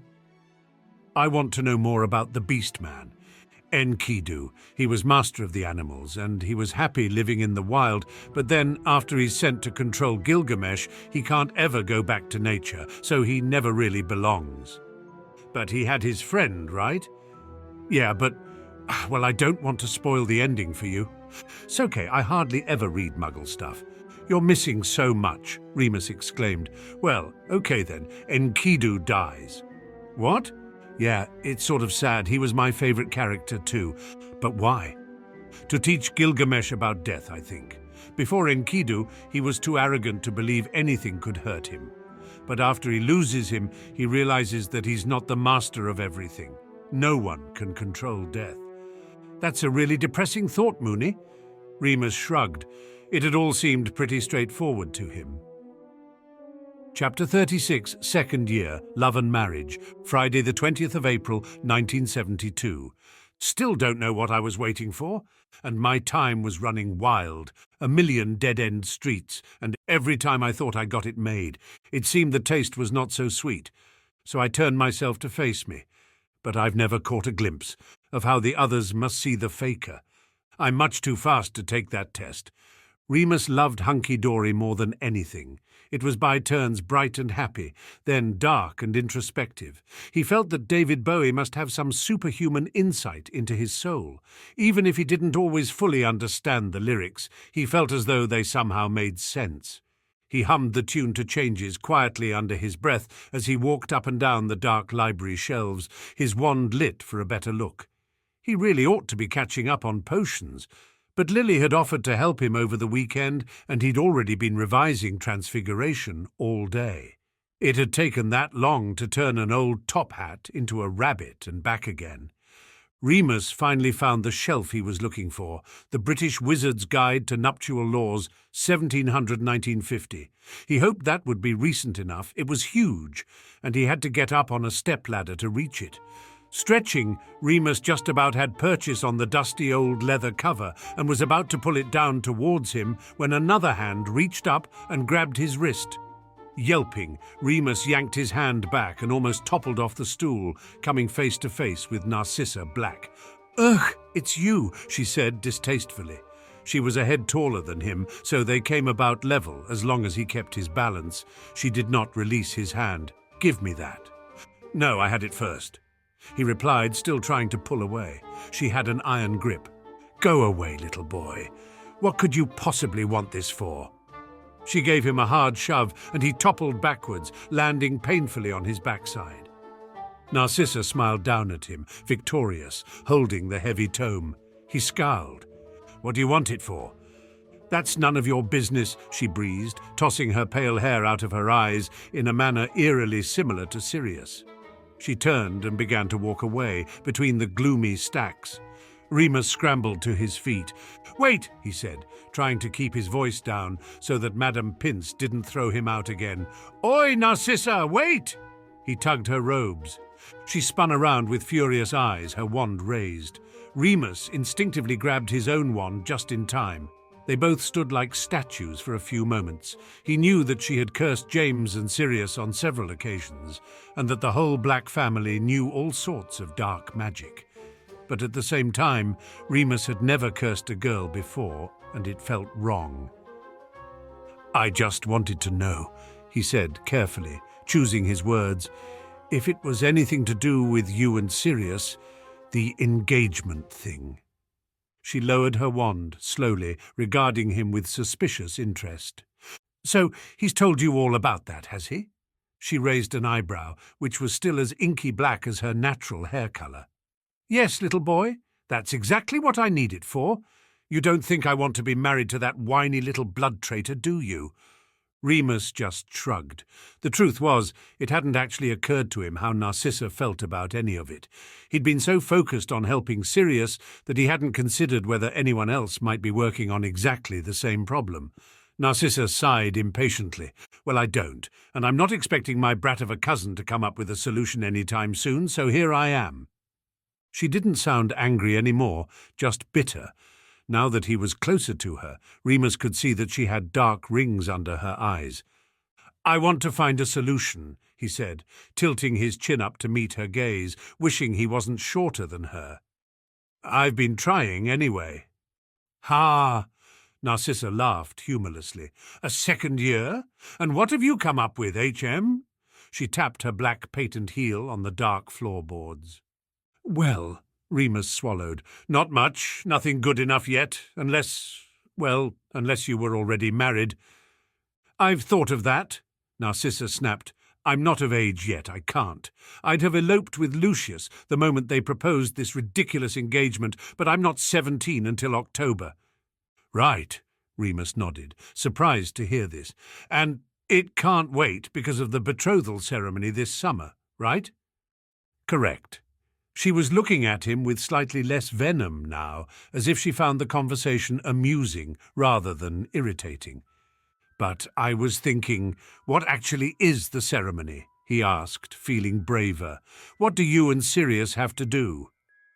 "Oh, the usual Black family rubbish," she replied. "A banquet, astrological charts, probably a commemorative portrait of the two of us. Mother still has Bella's hanging up in the dining room." The thought of a portrait depicting 13-year-old Sirius with his 16-year-old cousin was repulsive to Remus. Narcissa didn't sound like she relished the idea either. "This is all his fault, you know," she said, acting as if he's some special case. If he had simply followed tradition like the rest of us, towed the line until he was old enough to get out. She trailed off, her eyes bright with angry tears, which she wiped away quickly. "Anyway, it doesn't matter. I'm marrying Lucius, and that's all there is to it. Thank goodness he's stood by me through all of this. Anyone else would have walked away." Remus didn't like to comment. What did he know about relationships? He'd never even seen one close up. They were silent for a few minutes while Narcissa composed herself. Once she had, she gave a sniff and looked at Remus again. "I shan't curse you," she said magnanimously, "but I'm warning you. I've had just about enough of people meddling with my future, so just keep your nose out from now on." With that, she turned and left, leaving Remus with plenty to think about. Monday the 30th of April, 1973. "Mooney, what are all of these books for?" James asked, as he tripped over a pile Remus had carefully stacked near the dorm entrance. They were useless, and he'd been planning to take them back that afternoon. "Just some research," he replied, not looking up from his current book. "Where have you been?" "Plotting." Sirius followed James him, stepping over the scattered books which his friend was trying to clear up. Remus raised an eyebrow. "Plotting, map or mischief?" "Bit of both." Sirius grinned, throwing himself onto Remus's bed. He picked up a book. "Wizard wedding rituals," he laughed. "Who you marrying, Mooney? Not Evans? James'll have to challenge you to a duel." "I do not fancy Evans," James spat from where he squatted on the floor. "Magical marriages." He read, picking up the final book and placing it on top of the pile. "Seriously, Remus, what's all this about?" Remus sighed, putting down the book and rubbing his eyes. "I'm trying to help you," he kicked Sirius gently with his foot. "Someone's got to get you out of this stupid engagement." "Oi," Sirius scowled. "I'm doing everything I can." "What are you doing?" "Haven't I had more detentions than anyone else this year? I must get a howler a week. And my lions, don't forget my lions at the Quidditch match." Remus stared at him, dumbfounded. "How is any of that supposed to help?" "I'm proving that I'm not the marrying type." "No offense, mate," James put in, coming to sit on the bed with them. "But I don't think your lot really care that you're not the marrying type." "Exactly," Remus nodded. "You're the heir. You have to marry another pureblood, and the Black family have a long history of intermarriage. Even your parents are cousins." How do you know?" Sirius looked uncomfortable. "I've been reading." Remus gestured at all the books. "There's loads of stuff in the library on your family. One of the oldest wizarding houses in Britain, traced all the way back to the Middle Ages, where the family seat was in Inverness in Scotland." "I know all of this." Sirius waved a hand. "Yeah, but did you know that you aren't the first Black who wanted to get out of a marriage?" "Well, obviously Andromeda, though that was more that she did want to marry, only Ted was the wrong sort. Not just her. Lyra Black defied the family's wishes in 1901 to marry into the Crab family, and Delphinus Black was supposed to marry his niece in 1750, but left her at the altar and married Fidelia Bulstrode. And your uncle Alphard never married either, though there's no explanation." "Yeah, we're not supposed to talk about him," Sirius replied edgily. "I've heard Mother ranting about him, and I'm pretty sure he was a queer." There was an awkward silence. "My dad knew Alphard," James said he was an all-right bloke. "He was always nice to me," Sirius shrugged. "Left me his money and everything, made sure no one else can touch it until I'm of age. Makes my parents furious, that he didn't return all his cash to the family vault, so I have to give him credit for that, even if he was, well, whatever." Remus's throat was very dry and he cleared it, wanting to move on. "So anyway, it just goes to show that you can get out of this sort of thing. Only problem is, I can't find any good details on how they all got away." "Don't bother," Sirius said gloomily. "Even if you did find out, none of them had my mother to contend with. You know what she's like. She's probably going to make us take the unbreakable vow." "She wouldn't," James said, aghast. "She'd do anything." Sirius nodded. Remus chewed his lip thoughtfully. He didn't know what the unbreakable vow was. It sounded like dark magic. From what he'd already read about the House of Black, he knew that the library's restricted section would probably have to be his next stop. He'd have to borrow James's cloak for that and go at night. No matter. He refused to be deterred from this. He owed it to Sirius. Hadn't Remus once told Sirius that his own problem was hopeless, inescapable? And hadn't Sirius worked tirelessly, learnt to perform complicated, Newt standard magic just to help him? This was no different. He just had to work harder. Knowing that Narcissa was also working on the problem was strangely comforting. Remus knew from her curses that she must be a very accomplished and clever witch, and there was no doubt in his mind that she usually got her way. "I'm marrying Lucius, and that's all there is to it." There had to be something in that. He remembered Flitwick telling them that love, natural, everyday human love, was one of the most powerful types of magic. While Remus didn't personally feel that anything about Lucius and Narcissa's coupling was natural exactly, he knew that it was a lot more powerful than family honor. It had to be. Chapter 37, Second Year, Exams, May 1973. Exam season began at the worst possible time for Remus, around mid-May, right when the full moon was due. The moon itself fell on a Friday, which meant he was able to attend his potions test that morning, but he lost the whole weekend to sleep when he would really have preferred to revise. More than that, the moon had thrown his magic off completely. He'd thought it was happening less in his second year, but as their exams got closer, whether it was nerves or the lengthening days, Remus found his magic growing stronger, wilder and harder to control. The slightest wand movement caused the most fantastic results, and sometimes he'd barely finish speaking the incantation before light was bursting from its tip, making his fingers tingle with shock. James had taken to saying, "Calm down, Moony," at least 3 or 4 times a day, as Remus attempted to practice various basic transfigurative spells and charms, which inevitably went too far. He'd thought that just doing simple incantations might help him gain some control, but this was apparently not the case, as he smashed the dorm room window a 3rd time, attempting to levitate his gobstone set. "Reparo," Sirius muttered, glancing over the top of his astronomy revision. The window fixed itself at once. Remus sighed. You really need to relax, mate, James grinned. We don't have any practical exams until next week anyway. I'm so behind, though, Remus grumbled, collecting up his gobstones and putting them back in their box. If you're behind, then what am I? Peter wailed from the floor, where he had 5 texts spread out in front of him, all different subjects. I know I'm going to fail Transfiguration. My rabbit hasn't changed at all this year, and I know she's going to make us do something really hard.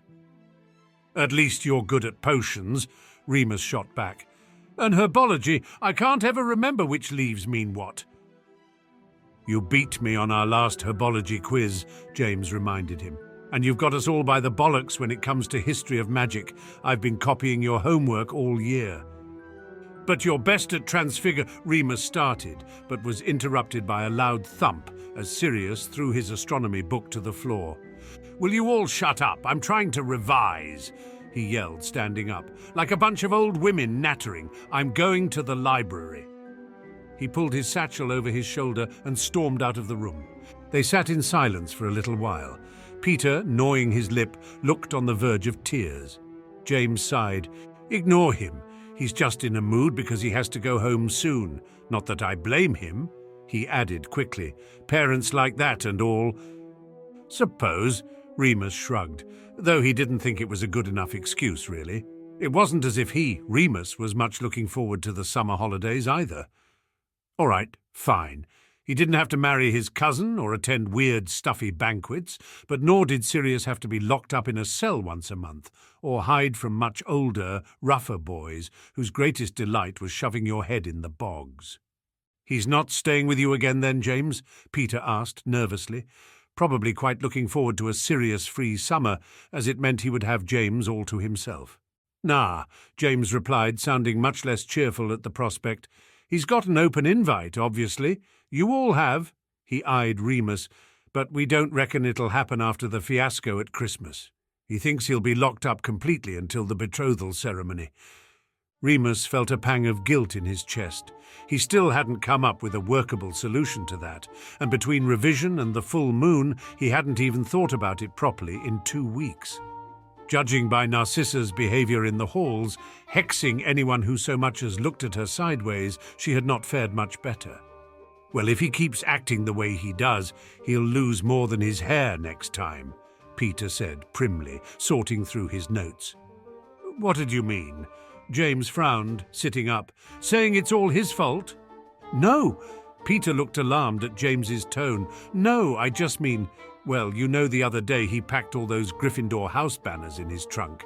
He wants to put them up in his bedroom to annoy his parents. Stuff like that is exactly what gets him into trouble. Nothing wrong with a bit of house pride. James sniffed defensively, though he shot a nervous glance at Sirius's trunk. Remus didn't get involved. Personally, he agreed with Peter and Narcissa. Sirius was his own worst enemy a lot of the time. For someone so intelligent and magically gifted, he completely lacked subtlety, or even forethought. If he didn't have to mouth off at every opportunity, then maybe he wouldn't have found himself engaged at the age of 13. Remus knew better than anyone the importance of keeping a low profile, especially when you were different from everyone around you. James, who was more like Sirius than Peter or Remus, wholeheartedly disagreed. In his mind, the most important thing was to always fight back. But if everything was a battle, then inevitably someone had to lose, and until he was of age, that was going to be Sirius every time. Excellent, Mr. Potter, McGonagall gushed uncharacteristically as James transformed his rabbits into a perfect pair of fine red velvet slippers with a fur trim. Remus took a deep breath, steadying himself for his own attempt. It was a week and a half since the full moon, and he was finally back in control, though his nerves still got the better of him sometimes. He watched Sirius lazily wave his wand over his own rabbits, and they too transfigured into a lovely pair of black wool booties. Peter's slippers still had ears and a tail, even after 3 attempts, and left droppings on the desk. When Remus took his turn, he closed his eyes first, feeling light-headed before finally uttering the incantation. The slippers were not as neat as James and Sirius's, but they were wearable, and at least no longer had any leporine features, even if they stayed a dull brown colour. At least he knew he had done his very best on the theory paper. In fact, on all of his theory papers, he was satisfied that he'd remembered everything he needed to remember when it came to his best subjects, and that he hadn't done too hideously in potions, herbology, or astronomy. At the end of the Transfiguration exam, McGonagall returned all of the rabbits to their original state and sent them hopping back into their hutch at the back of the room, ready for the next exam. She then began to hand out sheets of parchment that looked like blank timetables. "You will be aware," she said very formally, "that in your third year you may choose a minimum of 2 additional subjects to take up to ordinary wizarding level. Here are your application sheets. If you will please think very carefully, reviewing each subject's merits, then complete the form and return it to my office, no later than the last day of term." The class began to murmur excitedly, and Remus looked down at his form and the subjects listed there with great trepidation. As they all filed out of the room, Peter immediately began to badger James to find out which subjects he would be taking so that he could select the exact same ones. "Muggle studies," Sirius said as they headed outside into the summer sunshine. "Definitely going to take Muggle studies." Remus rolled his eyes. There was no surprise there. If any subject was going to win the general disapproval of the Black family, then there it was. "Do you think Evans will take that?" James scratched his chin. Sirius grinned. "Doubt it, mate. She's Muggle-born. You could impress her with your knowledge, though." Yeah, maybe." James looked down thoughtfully. "Are you going to take that then, James?" Peter asked anxiously. "Do you think it'll be difficult? I suppose we could just ask Remus for help. Are you taking it, Moony?" "Nah," Remus shook his head. "What's the point? You lot do it, though. Then maybe you can stop asking me stuff."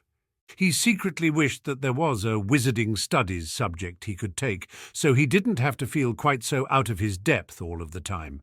But he supposed that was the arrogance of wizards. Divination? That's like fortune-telling, right? James sat down on the grass, throwing off his robes. Sirius followed suit, rolling up his shirt sleeves. "I think so. Crystal balls and tea leaves? Sounds like a right doss. Let's do that." All 3 of them scribbled onto their papers. Remus did not. He didn't like the idea of knowing the future. Whatever he had coming to him, he was sure it couldn't be good. He tapped his temple with his wand quickly and whispered, "Lectiuncula magna," beginning to read through his options. "Arithmancy," he murmured. "Is that like arithmetic?" "Numbers, anyway," Sirius replied. "It's supposed to be really difficult." "Care of magical creatures? Dunno about that." James snorted. "Have you seen the teacher? He's got more scars than Moony." "Oi!" Remus kicked his ankle. Care of magical creatures had actually sounded quite interesting to him. After all, he sort of was a magical creature himself. "I think I'll do arithmancy if you are," Sirius said, still reading his paper. "Will it really be difficult?" Peter worried. "We'll help you, Pete, don't worry," James soothed. "Anyway, there are better things about third year than extra homework. Hogsmeade." "You go to Honeydukes 3 times a week," Remus replied, mulling over the possibility of ancient runes. "Yeah, but zonkos." Remus grinned at him. He was actually pretty excited about the Hogsmeade trips. He'd never been to any of the protected wizarding areas other than Hogwarts, and he was sick of hearing about how great Diagon Alley was. He sighed and lay back, looking up at the clouds. He would think about his third-year subjects later. There was no hurry. For now, he wanted to enjoy the end of exams and revel in the thought that they still had almost a full month before school ended. "Oi, oi, Evans!" James sat up suddenly. Remus sighed inwardly. James had been acting more and more of an idiot where Lily was concerned ever since the midnight feast. "I'm not a dog, Potter," her voice echoed across the grounds. "Don't yell at me like one." "Hi, Sirius," Mary's voice now. Remus sat up, blinking. Marlene gave a shy wave, which he returned. "All right, MacDonald," Sirius nodded, casually sweeping his hair behind one ear. He'd started doing that whenever there were girls around. Remus hated it. All 3 girls had ice creams, which looked like an excellent idea, considering the unseasonably warm weather. Lily had even charmed a Chinese fan to follow her around, creating a cool breeze wherever the 3 girls went. "Give us a lick, then," James winked at her lewdly.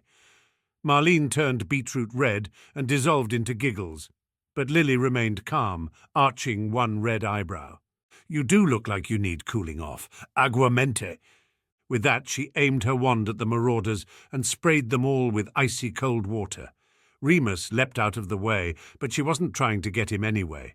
James and Sirius got the worst of it and shouted in dismay as their hair and shirts were drenched. Mary, Marlene and Lily cackled with glee.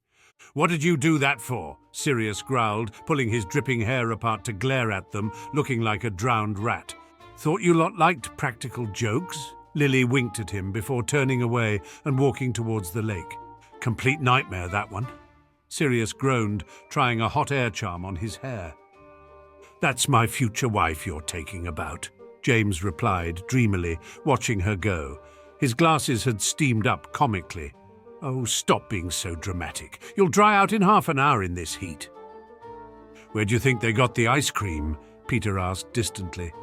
Remus smiled, lying back again. Never mind going home or betrothals or new subjects. For now, everything was just as it should be. Chapter 38, Second Year, The Long Last Day, Part 1. Friday, the 29th of June, 1973. Remus was running late, and there was still so much left to do. As usual, he had slept later than the rest of the Marauders, and by the time he woke up, Peter was the only one left, scurrying out of the door with a quick, "Morning, Lupin, good luck!" Checking the clock, Remus had leapt out of bed and run for the shower in a state of panic. As he combed his hair in the mirror, thinking glumly that this might be the last time, as Matron was sure to shave him bald as soon as he was back at St. Edmund's tomorrow, he ran through the list in his head. Breakfast first, of course, couldn't miss that.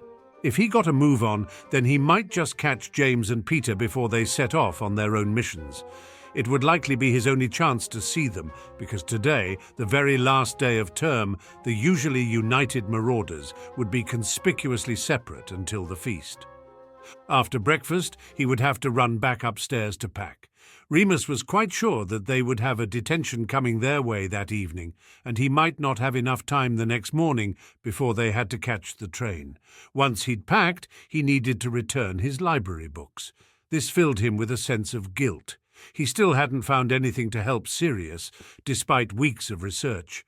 Their only hope now was that the Black cousins would be able to find a way out of the engagement after the betrothal ceremony had taken place. On his way to the library, he'd be able to drop off his subject applications form at McGonagall's office. He'd put that off far too long already. Then, books returned and form handed in, Remus thought he should have ample time to meet Peter outside the greenhouses at 11 o'clock, where he would collect the invisibility cloak. As long as everything went like clockwork, Remus should then be able to get the umbrellas he needed from the gamekeeper's shed on the grounds and smuggle them back to their dorm room. Then it would be about lunchtime. Remus was hoping to use that hour to finish reading his book in peace. He'd borrowed it from Sirius and only had a chapter left, so he really wanted that out of the way before they had to go home, especially as he sincerely doubted that McGonagall would allow him to read during his inevitable detention that evening.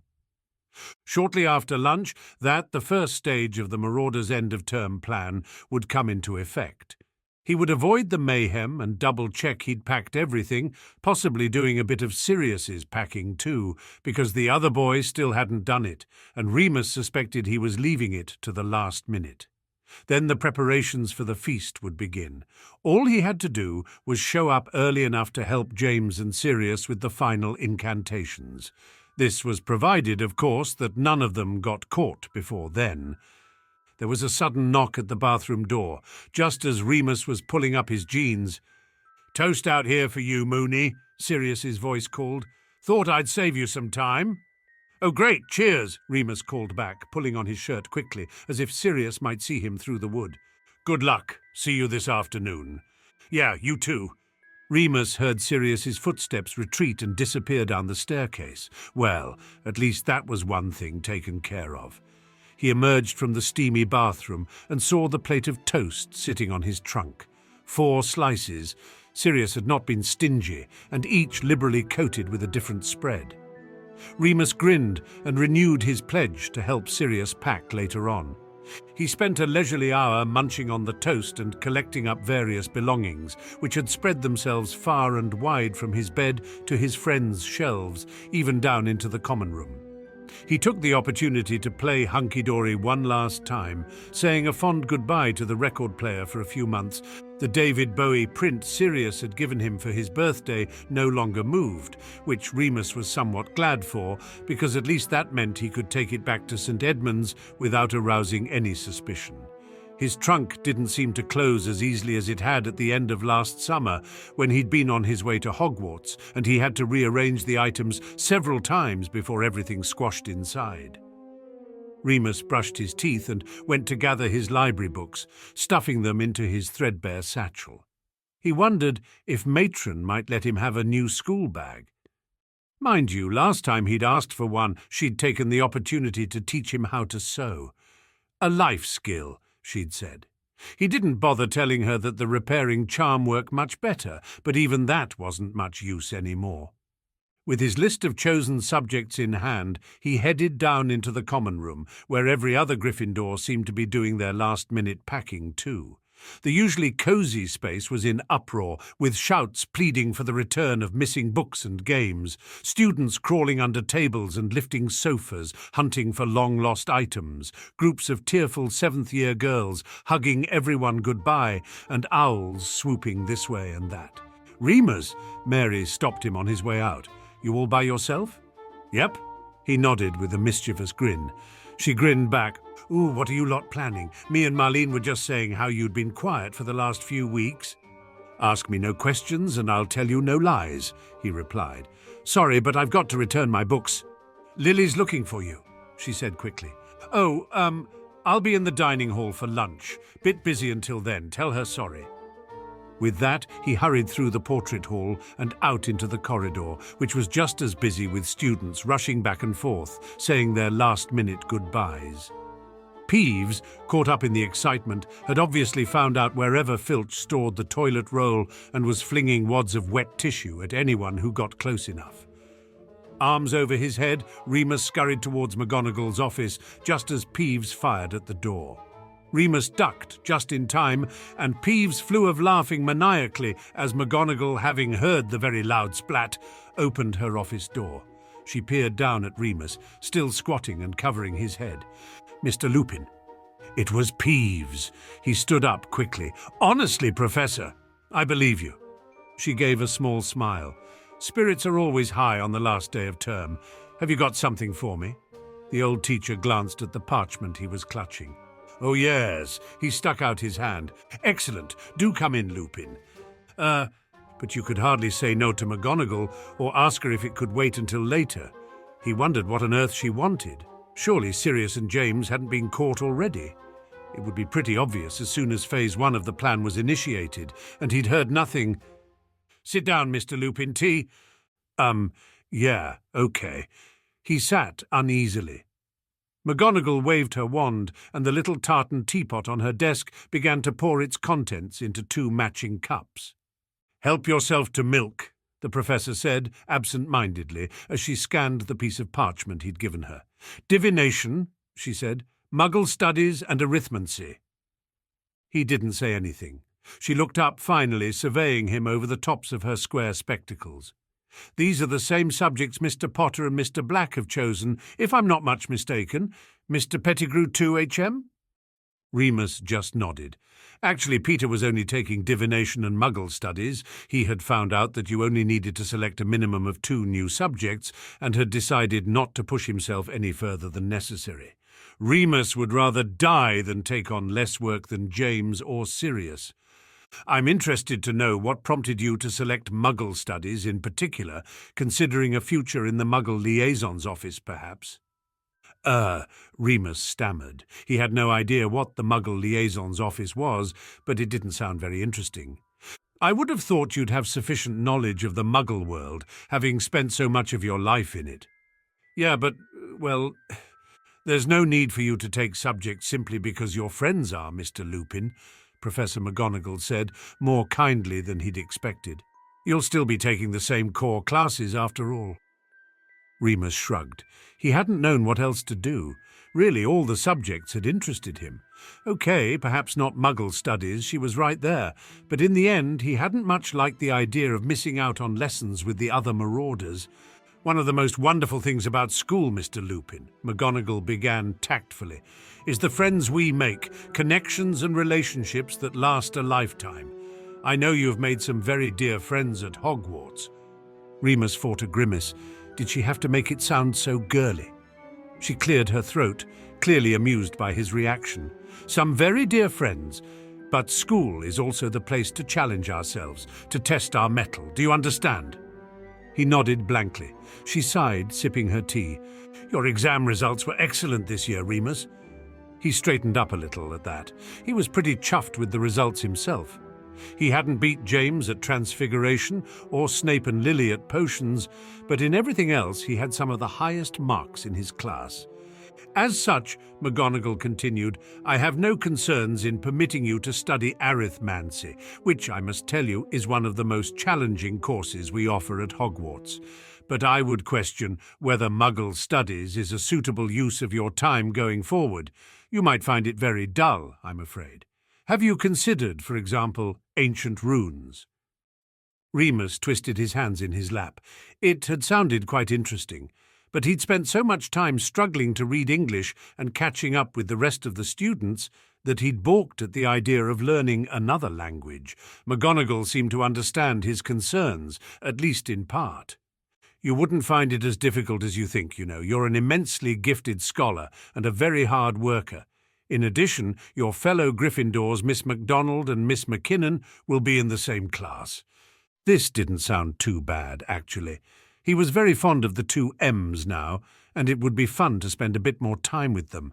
How nice it would be to have a lesson in which there was no Sirius showing off, no Peter trying to copy his notes, and no James acting like a prat to get Lily's attention. "Okay," he said, "I'll give it a go." "Excellent." McGonagall smiled widely, looking genuinely pleased. She waved her wand over his form to amend it. Professor?" he asked suddenly, slightly nervous again. "Yes, Lupin?" I was thinking about another subject too. Maybe instead of divination." McGonagall's smile turned wry. "Well, I can't pretend I've ever seen much use in divination myself. Not unless the witch or wizard concerned is genuinely gifted with the sight."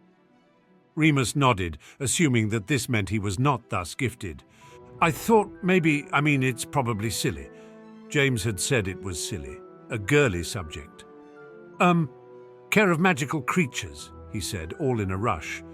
McGonagall looked genuinely surprised. "This is something which interests you?" Yeah, I suppose so.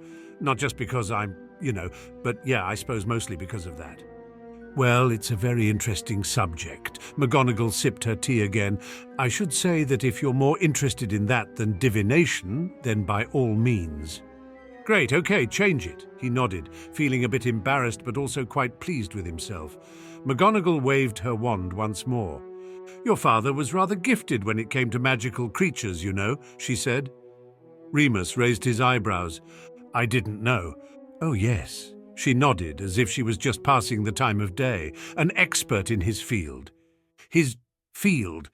Non-human spirituous apparitions, boggarts and ghosts, you know, dementors too, all rather dark, I'm afraid. Care of magical creatures mainly focuses on corporeal, that is to say mortal creatures, but you may well share his talents." "Oh, right. Thanks, Professor." Remus got up quickly. He didn't have time to think about his father now. He had so much to do. "I've got to get to the library." He indicated his heavy bag, splitting at the seams. Yes, quite," McGonagall nodded. "Thank you, Remus. I'll see you at the feast tonight." "Yeah, bye." As he finally exited McGonagall's office, Remus glanced at the clock. It was 10 to 11. Damn. No time for the library now. He had to meet Peter on the grounds, and it usually took at least 15 minutes to get out of the castle, providing none of the staircases forced you off track. Heaving his unreasonably weighty book bag, Remus sighed and set off on his way. By the time he reached the greenhouses, sweating and too hot in the bright sunshine, Peter had obviously been waiting for a little while and was wringing his hands. "There you are," he gasped. "I thought something had happened." "Sorry," Remus panted, wiping his forehead with his sleeve. "McGonagall wanted a chat. Everything go okay?" "Yep," Peter nodded, eyes darting around. "Just like James told me. Have you seen them?" "Nope." "Everything should be okay then. Here." Peter handed Remus the invisibility cloak. "Cheers. Oi, are you going back to the dorm?" "Yeah, I still need to pack." "Great. Mind taking my books back? I wanted to return them to the library, but McGonagall—" "Okay." Peter took the bag. "Bloody hell, Moony," he groaned, sagging under the weight of it. "I'll see you at lunch." "Probably. Good luck." Peter went scurrying off back towards the castle, leaving Remus alone again. Glancing around to make sure the coast was clear, Remus wasted no time in approaching the equipment shed. He'd been in it once before for a detention in his first year. It was much bigger on the inside than it looked, and full of various tools for maintaining the expansive Hogwarts grounds. The lock did not respond to the usual Alohomora incantation, but it absolutely did respond to a few quick twists with one of Lily Evans' hairpins.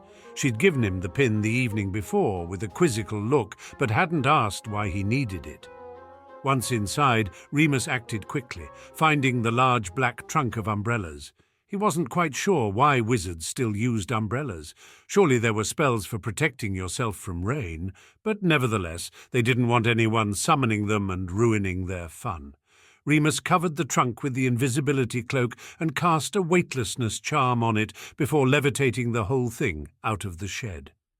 He strolled back up to the school in a leisurely manner, trying not to look as though he was up to anything at all, hiding his wand under his robes so no one could see that it was guiding the invisible trunk. It took a good half an hour to navigate himself and the trunk through the castle unnoticed, and without bumping into any other students. Several times he had to levitate the thing over his own head, which took a lot of effort and concentration.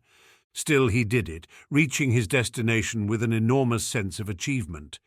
He left the trunk in the dorm room and performed a sticking charm on the lock. If anyone did try to summon it, they hopefully wouldn't be able to get it open in time to save themselves. He folded the cloak neatly and left it on James's pillow. Peter had dropped Remus's book bag at the foot of his bed, and Remus sighed to himself, realizing that he would have to return the books before he could go for lunch. Hoisting it onto his back, he once more descended the staircase into the Gryffindor common room. Once again he was waylaid, this time by Lily, who looked extremely flustered and extremely pleased to see him. "There you are," she shrieked, grabbing his shoulders. "I've been looking for you everywhere." "Hiya, Lily," he smiled politely. "Sorry, can it wait? I've got to get to the—" "Absolutely not," she shook her head vehemently. "Can we go up to your room? The others aren't there, are they?" "No," he sighed. He could go to the library later if he skipped trying to finish his book, or if his visit to Madame Pumphrey didn't take too long. He followed Lily back up the stairs. "Do I want to know what that is?" she said, glancing at the big black trunk. "It's a trunk full of umbrellas," he said promptly. She raised an eyebrow but didn't question him further. "I've got something for you." She put down her bag on top of the trunk, rifling through it. She withdrew a very strange item. It looked like a sheet of clear plastic. Remus furrowed his brow as she handed it to him. He turned it over. Lily, I'm sorry it took me so long. I had to wait ages for the acetate. My mum got it from a friend of hers who's a teacher. They use them for overhead projectors in Muggle schools. Well, you know that, obviously." Remus nodded blankly. There had been an OHP at St. Edmund's S, but it had needed its light bulb replacing about 3 years ago, and as far as he knew, no one had yet got around to it. "Got a book?" Lily nodded at his bag.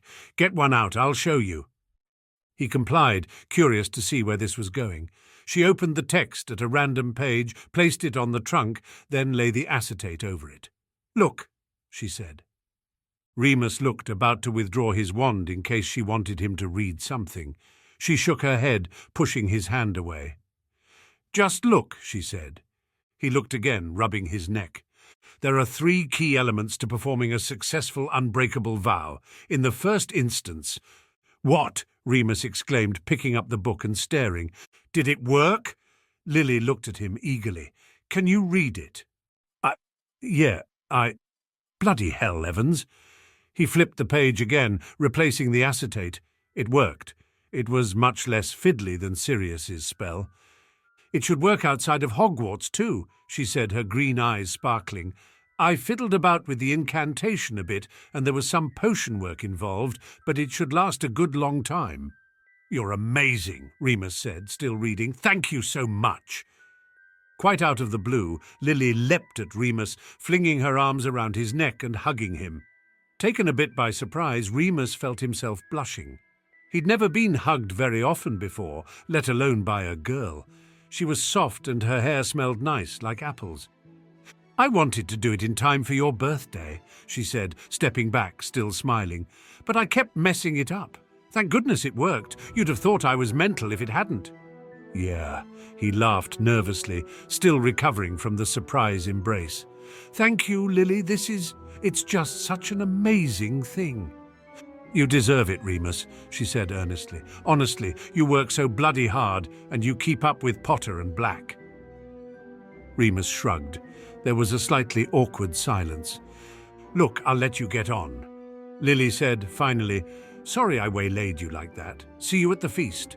Yeah, definitely." Remus looked back down at the book. "Oh, shit! Wait, Evans, have you got an umbrella?" I think so. I might have packed it already." "Unpack it," he said firmly, "and take it to the feast, okay?" Okay." Once she had left, Remus allowed himself a moment to sit down. He couldn't believe she'd done it. He couldn't believe he hadn't thought of it. It was so simple, so elegant. He would be able to read all summer. He flipped to another page. "It is important to note that the unbreakable vow once made cannot be superseded by any other kind of vow, oath or promise made thereafter, regardless of any legal or moral concerns around keeping such a vow. It is therefore pivotal that—" "Oh!" Remus gasped suddenly. It was as if there was a click in his brain, and everything had fallen into place. "Oh!" He leapt up. The library would have to be put off just a little while longer. It was at times like this, Remus thought, as he paced up and down the dark corridor, that he could really do with the completed Marauders map. Unfortunately, they had so far only managed to map 3/4 of the castle, and were a long way off tagging every student yet. Remus had been waiting outside the Slytherin common room for 20 minutes now, with no luck at all. The green-robed students who passed him ignored his pleas for help, and even the bloody Baron had carried on his way with a disdainful sniff. It was getting hopeless. He would miss lunch at this rate. He looked at the nearest clock. It was 12:30. Phase 1 of the plan was imminent. When the common room wall opened once more, his heart sank even further. Well. Snape smirked. "They said there was a mad Gryffindor on the loose, but I didn't think it would be you, Loony Lupin." Remus sighed. "Piss off, Snivelus." "Don't be so rude," Snape raised his wand. "I ought to wash your mouth out with soap." "I didn't think you knew how to wash," Remus replied dryly. "Why, you—" "Can we not?" Remus said irritably. "It's the last day of term and there's plenty of stuff I'd rather be doing. Can you just, I don't know, let me in or something?" "Let you in?" Snape's black eyes shone with amusement. "Why on earth would I let you in?" "I need to speak to—" "Out of the way, Snape, you slimy git!" A voice came from the wall behind Severus. Barty Crouch Jr. stepped out, followed by Regulus. Remus felt a small measure of relief. "Regulus, can you get Narcissa for Mordeo?" Without warning, Crouch aimed a curse at Remus, who dodged it just in time, pulling out his own wand. "Expelli—" He started, but it was too late. Crouch cursed him a second time, and pain rocketed through Remus's skull, his head ringing. It was awful, but he didn't flinch. It only hurt for a while, and he knew pain like an old friend. If they thought that something as commonplace as that would stop him, they had another thing coming. "What do you want, half-blood?" Crouch asked, grinning madly. "Or are you just thick, hanging around here all alone?" "He is thick," Severus said, "as 2 short planks." "Shut up, Snape," Crouch said, turning his wand on Severus now. Remus narrowed his eyes, paying attention. Apparently Snape was bad at making friends wherever he went. "Shut up, both of you," Regulus finally spoke, sounding bored. He had been watching Remus's face the whole time. "What did you want, Lupin? Better tell me before Barty fancies practicing one of his unforgivables on you." "I need to speak to Narcissa," Remus said very clearly and as calmly as he could. "It's urgent. It's about, Black family stuff." Regulus watched him for a few moments longer, not speaking. He was so like Sirius, only without any of the joy or humour. If Remus hadn't known better, he'd have said Regulus was the elder brother. "Snape, go and get my cousin, will you?" he said sharply, not even moving his head. Snape looked furious, but he obeyed. Did everyone do whatever the Blacks told them to? James often teased Sirius for acting as though he was royalty, but perhaps he was just playing the role he'd been raised for. Crouch soon grew bored and wandered off, leaving Regulus and Remus still facing each other in stony silence. Remus was actually glad to see Narcissa's sour face when she finally came through the wall. "Oh, Merlin," she sighed, staring down at Remus. "What now?" "I've figured it out," he said quickly. The problem. I've got a solution." "Oh, yes?" She folded her arms, looking unconvinced. "The unbreakable vow," he hurried, keen to get it all out so that he could go. "It can't be broken ever." She snorted. "Yes, that's certainly implied." Remus rolled his eyes impatiently. "I mean," he said more slowly, his bravery mounting, "that if you've made an unbreakable vow, then you can't make any other promises that go against it. You can't even be forced to make other promises. Or vows." He stressed the last word meaningfully. The light switched on in Narcissa's eyes almost immediately. For a second, her pretty pink lips formed the same O that Remus had made only an hour or so before, when it had come to him. She did not have time to speak, however, because in the same moment there was a shriek from somewhere up the hall, causing them all to turn. A Slytherin girl came bursting out of a girl's bathroom at the end of the corridor, wailing, "They all just exploded," she said, looking fainting, disturbed. Sure enough, they could see through the swinging toilet door behind her that waves of pink foam were spilling from the wash basins and toilets. It was truly magnificent. Gorgeous great drifts of soft, soapy bubbles tumbled out of every tap and drain. I have to go," Remus grinned, winking at Narcissa, then breaking into a run. Chapter 39, Second Year, The Long Last Day, Part 2. The rest of the afternoon was nothing short of chaotic, and Remus knew that Sirius and James, wherever they were, must be having the time of their lives. Every single bathroom in the castle had been mysteriously affected by the foam flood, and no one seemed to be able to stop it for very long. Huge drifts of bubbles clogged the hallways like pink snow, and those students who didn't want to play in it did not appear to mind being forced out onto the grounds to loll about on the grass and spend their last day in the sunshine.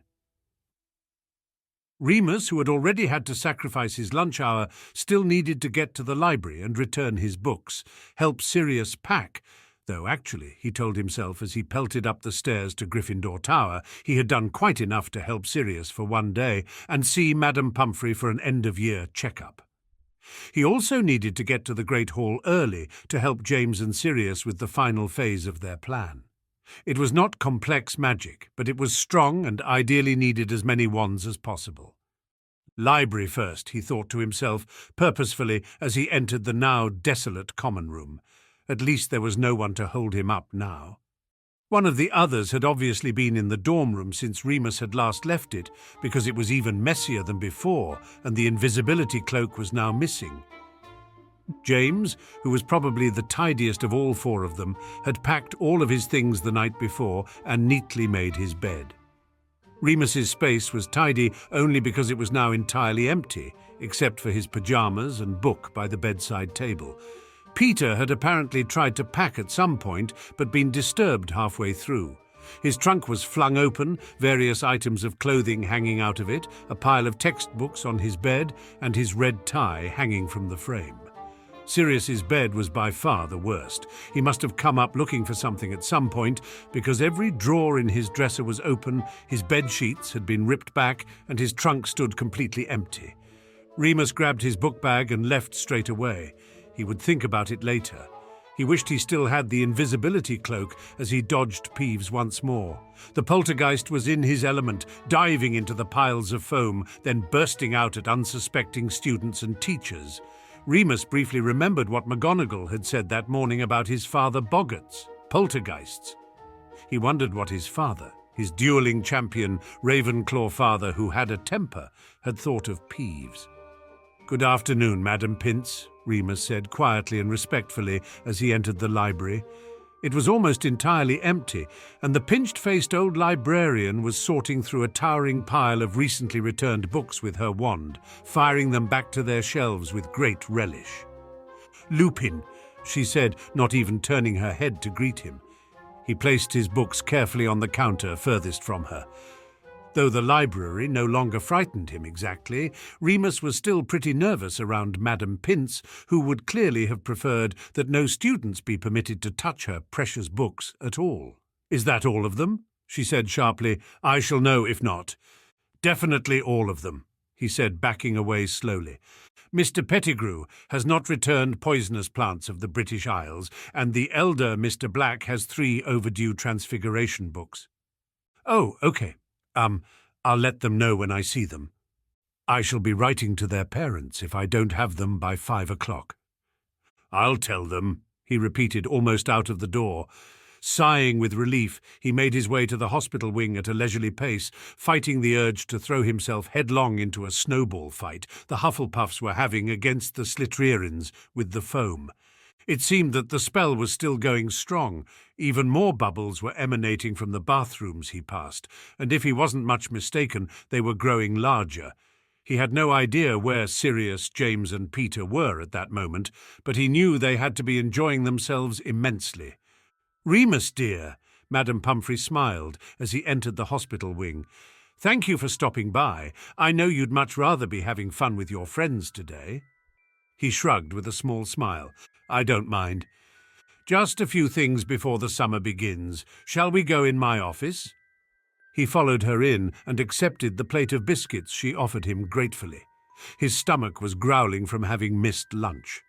"Now," Madame Pomfrey sat down, conjuring up his patient notes from thin air. "I've tried contacting your matron at St. Edmund's a few times. It seems she's not clear on how the post works. Keeps trying to get me to speak to her on some muggle contraption.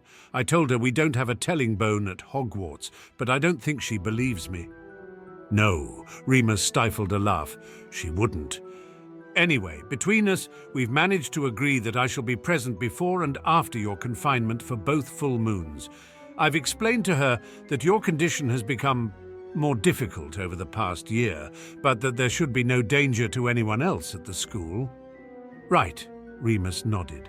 Now that he was used to the idea, he was quite glad Pomfrey would be there, however briefly, over the holidays.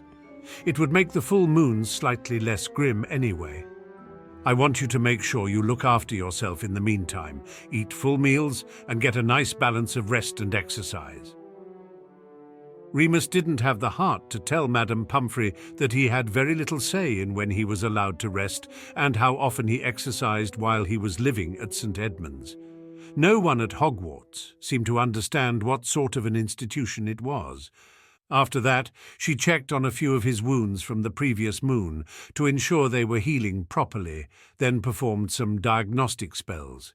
It was almost 4 o'clock by the time he was walking back to Gryffindor for what felt like the 100th time that day. Filch had had no success yet in taming the foam, but it had at least stopped spurting from every tap and drain in the castle. The others must have got bored and moved on to something else. As Remus climbed the tower, he saw a few students flying past the windows on their brooms. It was a gorgeous day outside. The other Marauders were probably out there making the most of it too. He got a shock when he reached the dorm. "Hiya, Moony," James grinned at him. He was alone, on Sirius's side of the room. He was packing. "Nice job getting the umbrellas." "Yeah, well done on the foam. Filch is fuming." He rubbed the back of his head, feeling awkward. "Where's Sirius?" "Doing something mental on his broom, I think. Thought I'd sort this out for him." "Do you want help?" "Nah, don't worry. Didn't you want to read a book or something?" Remus shrugged. He felt a bit embarrassed now. It seemed right that James do it after all. James was Sirius's best friend. "So I'll help you," he said casually, as if it didn't matter much either way. "You know I hate flying." "Nice of you," James smiled easily, gathering up some of Sirius's mess and sorting it quickly. Remus started tidying up the records, stacking in alphabetical order because Sirius liked it that way. "Put those in my trunk," James said, nodding at the box of records. "The Muggle books too. Said I'd look after them for him. You know, the way things are with his mum and dad." Remus nodded, carrying them over to James's bed. "Going to be a rubbish summer without you two," James remarked, sounding genuinely sorry. "Yeah," Remus replied, not really sure what else to say. "Sirius thinks he might not be coming back in September." "What?" Remus looked up suddenly, alarmed. James frowned. "Yeah, he reckons with this betrothal thing, they might send him to Durmstrang, keep him out of trouble until they can get him married. Pretty drastic, I think, but I wouldn't put it past them." "The betrothal ceremony might not happen, though," Remus said quickly. "I have a feeling. I just feel like Narcissa won't let it happen." He didn't want to tell James anything yet, because James would tell Sirius, and Sirius might get annoyed that Remus went behind his back to talk to his family. And what if it didn't even work? He couldn't get anyone's hopes up. "Narcissa?" James looked at him curiously. "What are you talking about?" "I just know she doesn't want to marry Sirius any more than he wants to marry her, that's all." Remus shook his head. "Shall I pack his Muggle magazines in your trunk too?" "What a wonderful year it's been," Dumbledore beamed at the Great Hall as the final scraps of the end-of-year feast vanished from their plates. Remus was going to miss the food more than anything, and had had 3 helpings of pudding. Ravenclaw had won the House Cup that year, and the hall was decked out in royal blue and bronze silk banners. Every time the Ravenclaw table had cheered during the meal, Remus had felt a tug behind his navel and thought of his father. Dumbledore's speech continued. "I am immensely proud of all of you, of course.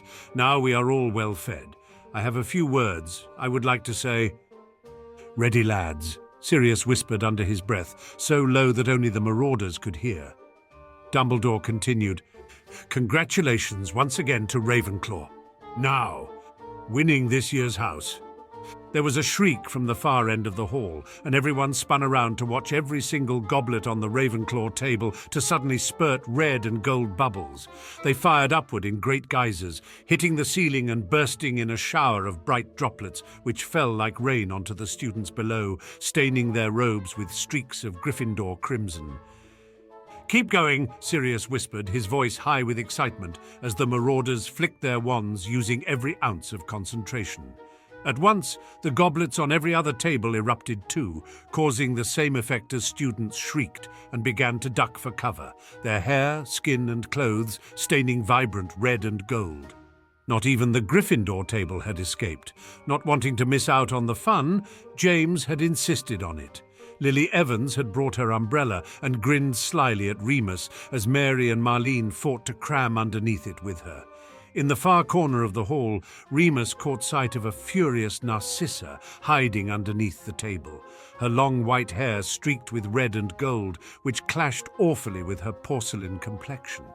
She was glaring at her wayward cousin so hard that Remus wondered how Sirius did not drop dead on the spot.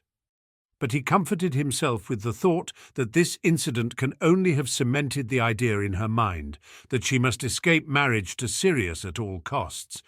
"Omnistratum," Dumbledore said calmly, aiming his wand at the ceiling.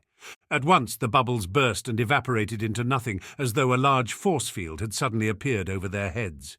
"Scourgify!" The headmaster smiled pleasantly, now waving his wand over the whole hall. Instantly, the red and gold paint had vanished from the tables, floor, and students. Order was restored. "Ah," James sighed, sounding disappointed. "An excellent way to celebrate Gryffindor's victory on the Quidditch pitch this year." Dumbledore cleared his throat as students clambered back into their seats, eyeing their goblets nervously. "And while I welcome and encourage displays of house pride, I would like everyone to remember that true sportsmanship lies in the ability to gracefully cede victory.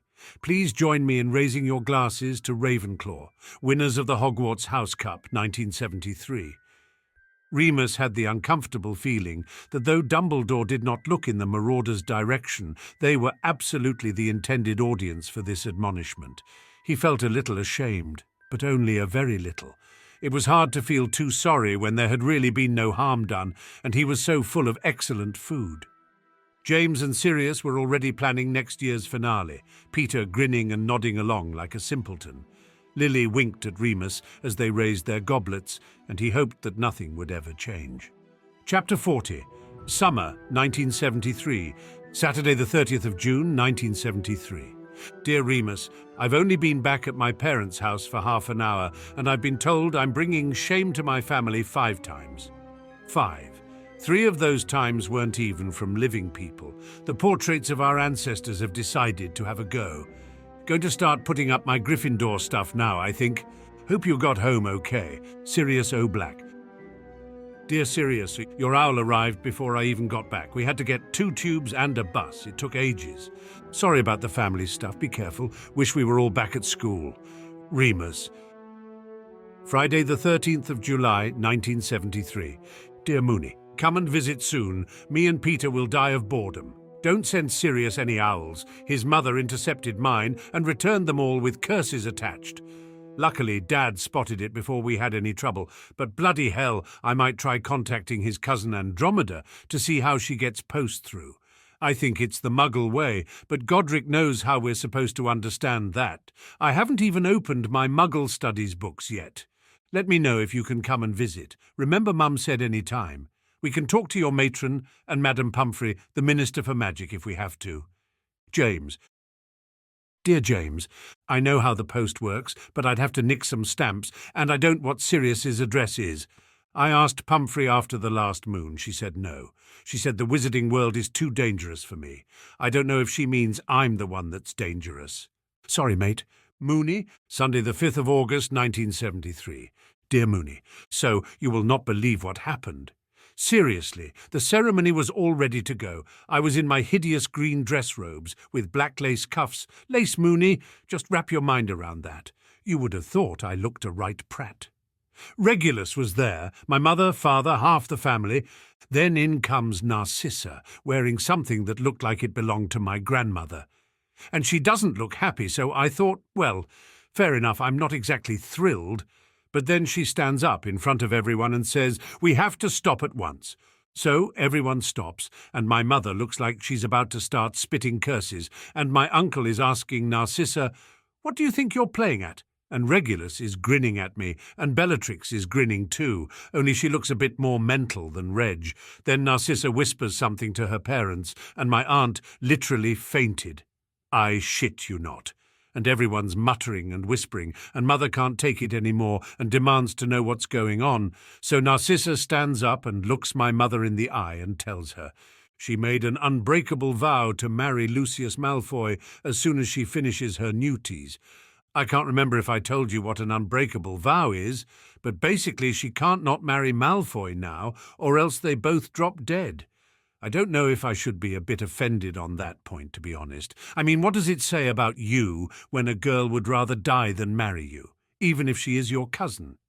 Anyway, as you can probably imagine, the whole Black family is at war.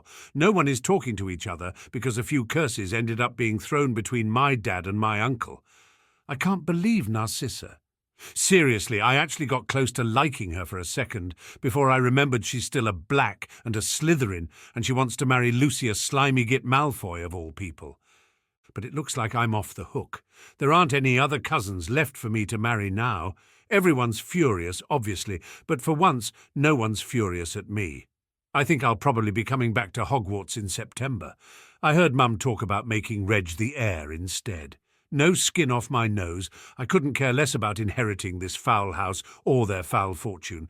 Rather, they just leave me alone and keep ignoring me forever. Hope your holiday is going as well as mine, though I can't see how it can be because, honestly, what a bloody result. Eh, Mooney?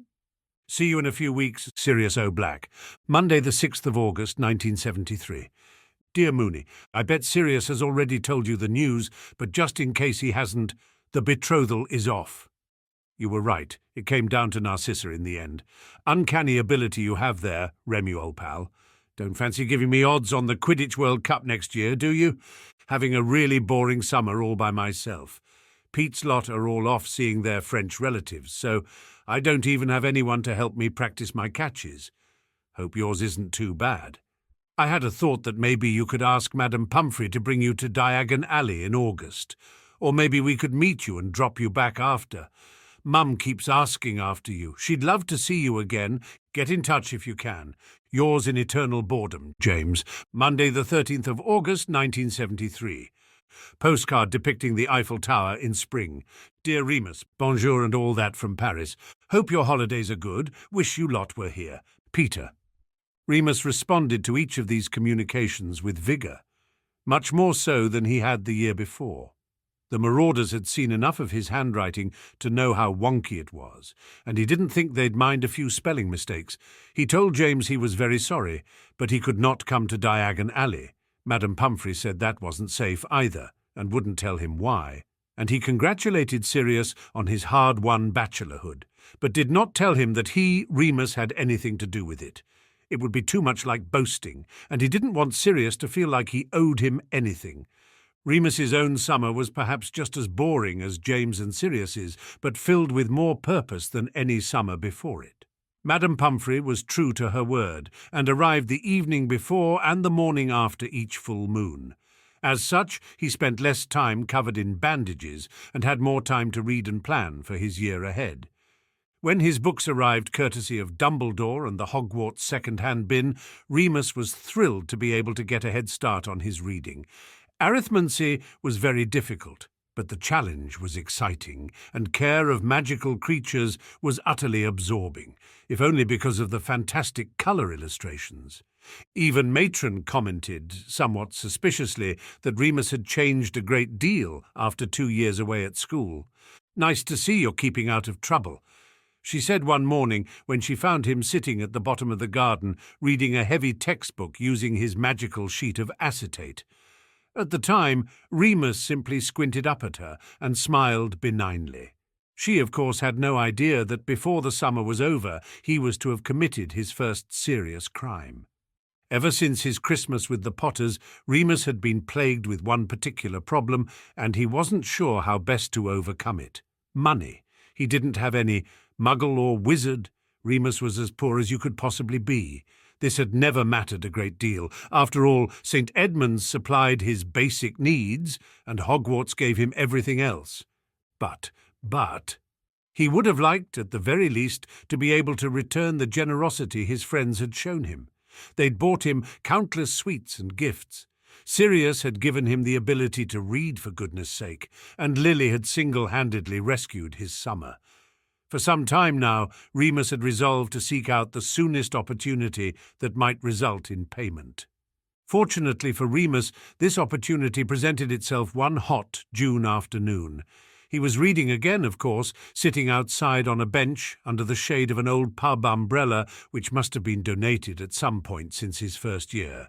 Now he was 13, while Remus was not among the eldest boys at St. Edmund's S. He was no longer at the bottom of the pile, and could generally escape being picked on too badly. A shadow fell over his book, and he looked up. Craig Newman, a 16-year-old skinhead, glared down at him. Craig's gang was the top of the pecking order at St. Eddie's S. They all listened to reggae, wore buffer boots and drainpipe jeans held up by suspenders. Some of them had tattoos, and all of them had bruises. "All right, Lupin," Craig grunted at him.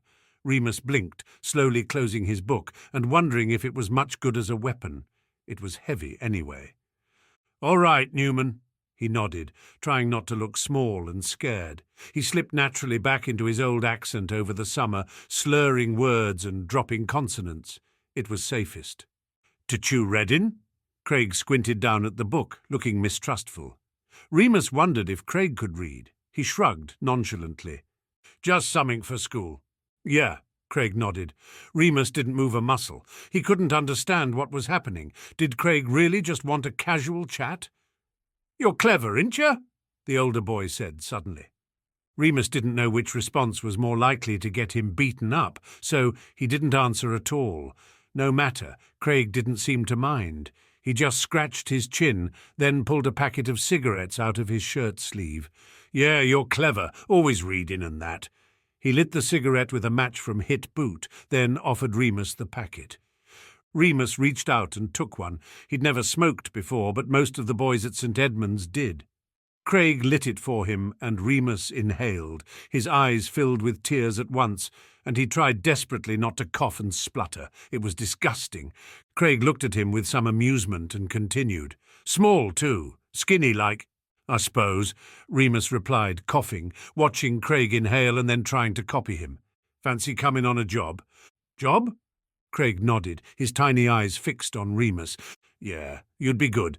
Gonna do over the offie in town, tomorrow night. Ain't got no security. Ain't got nothing, kept a dog. Going after the till and the booze, you can have a share. Just need to pop you through the back window."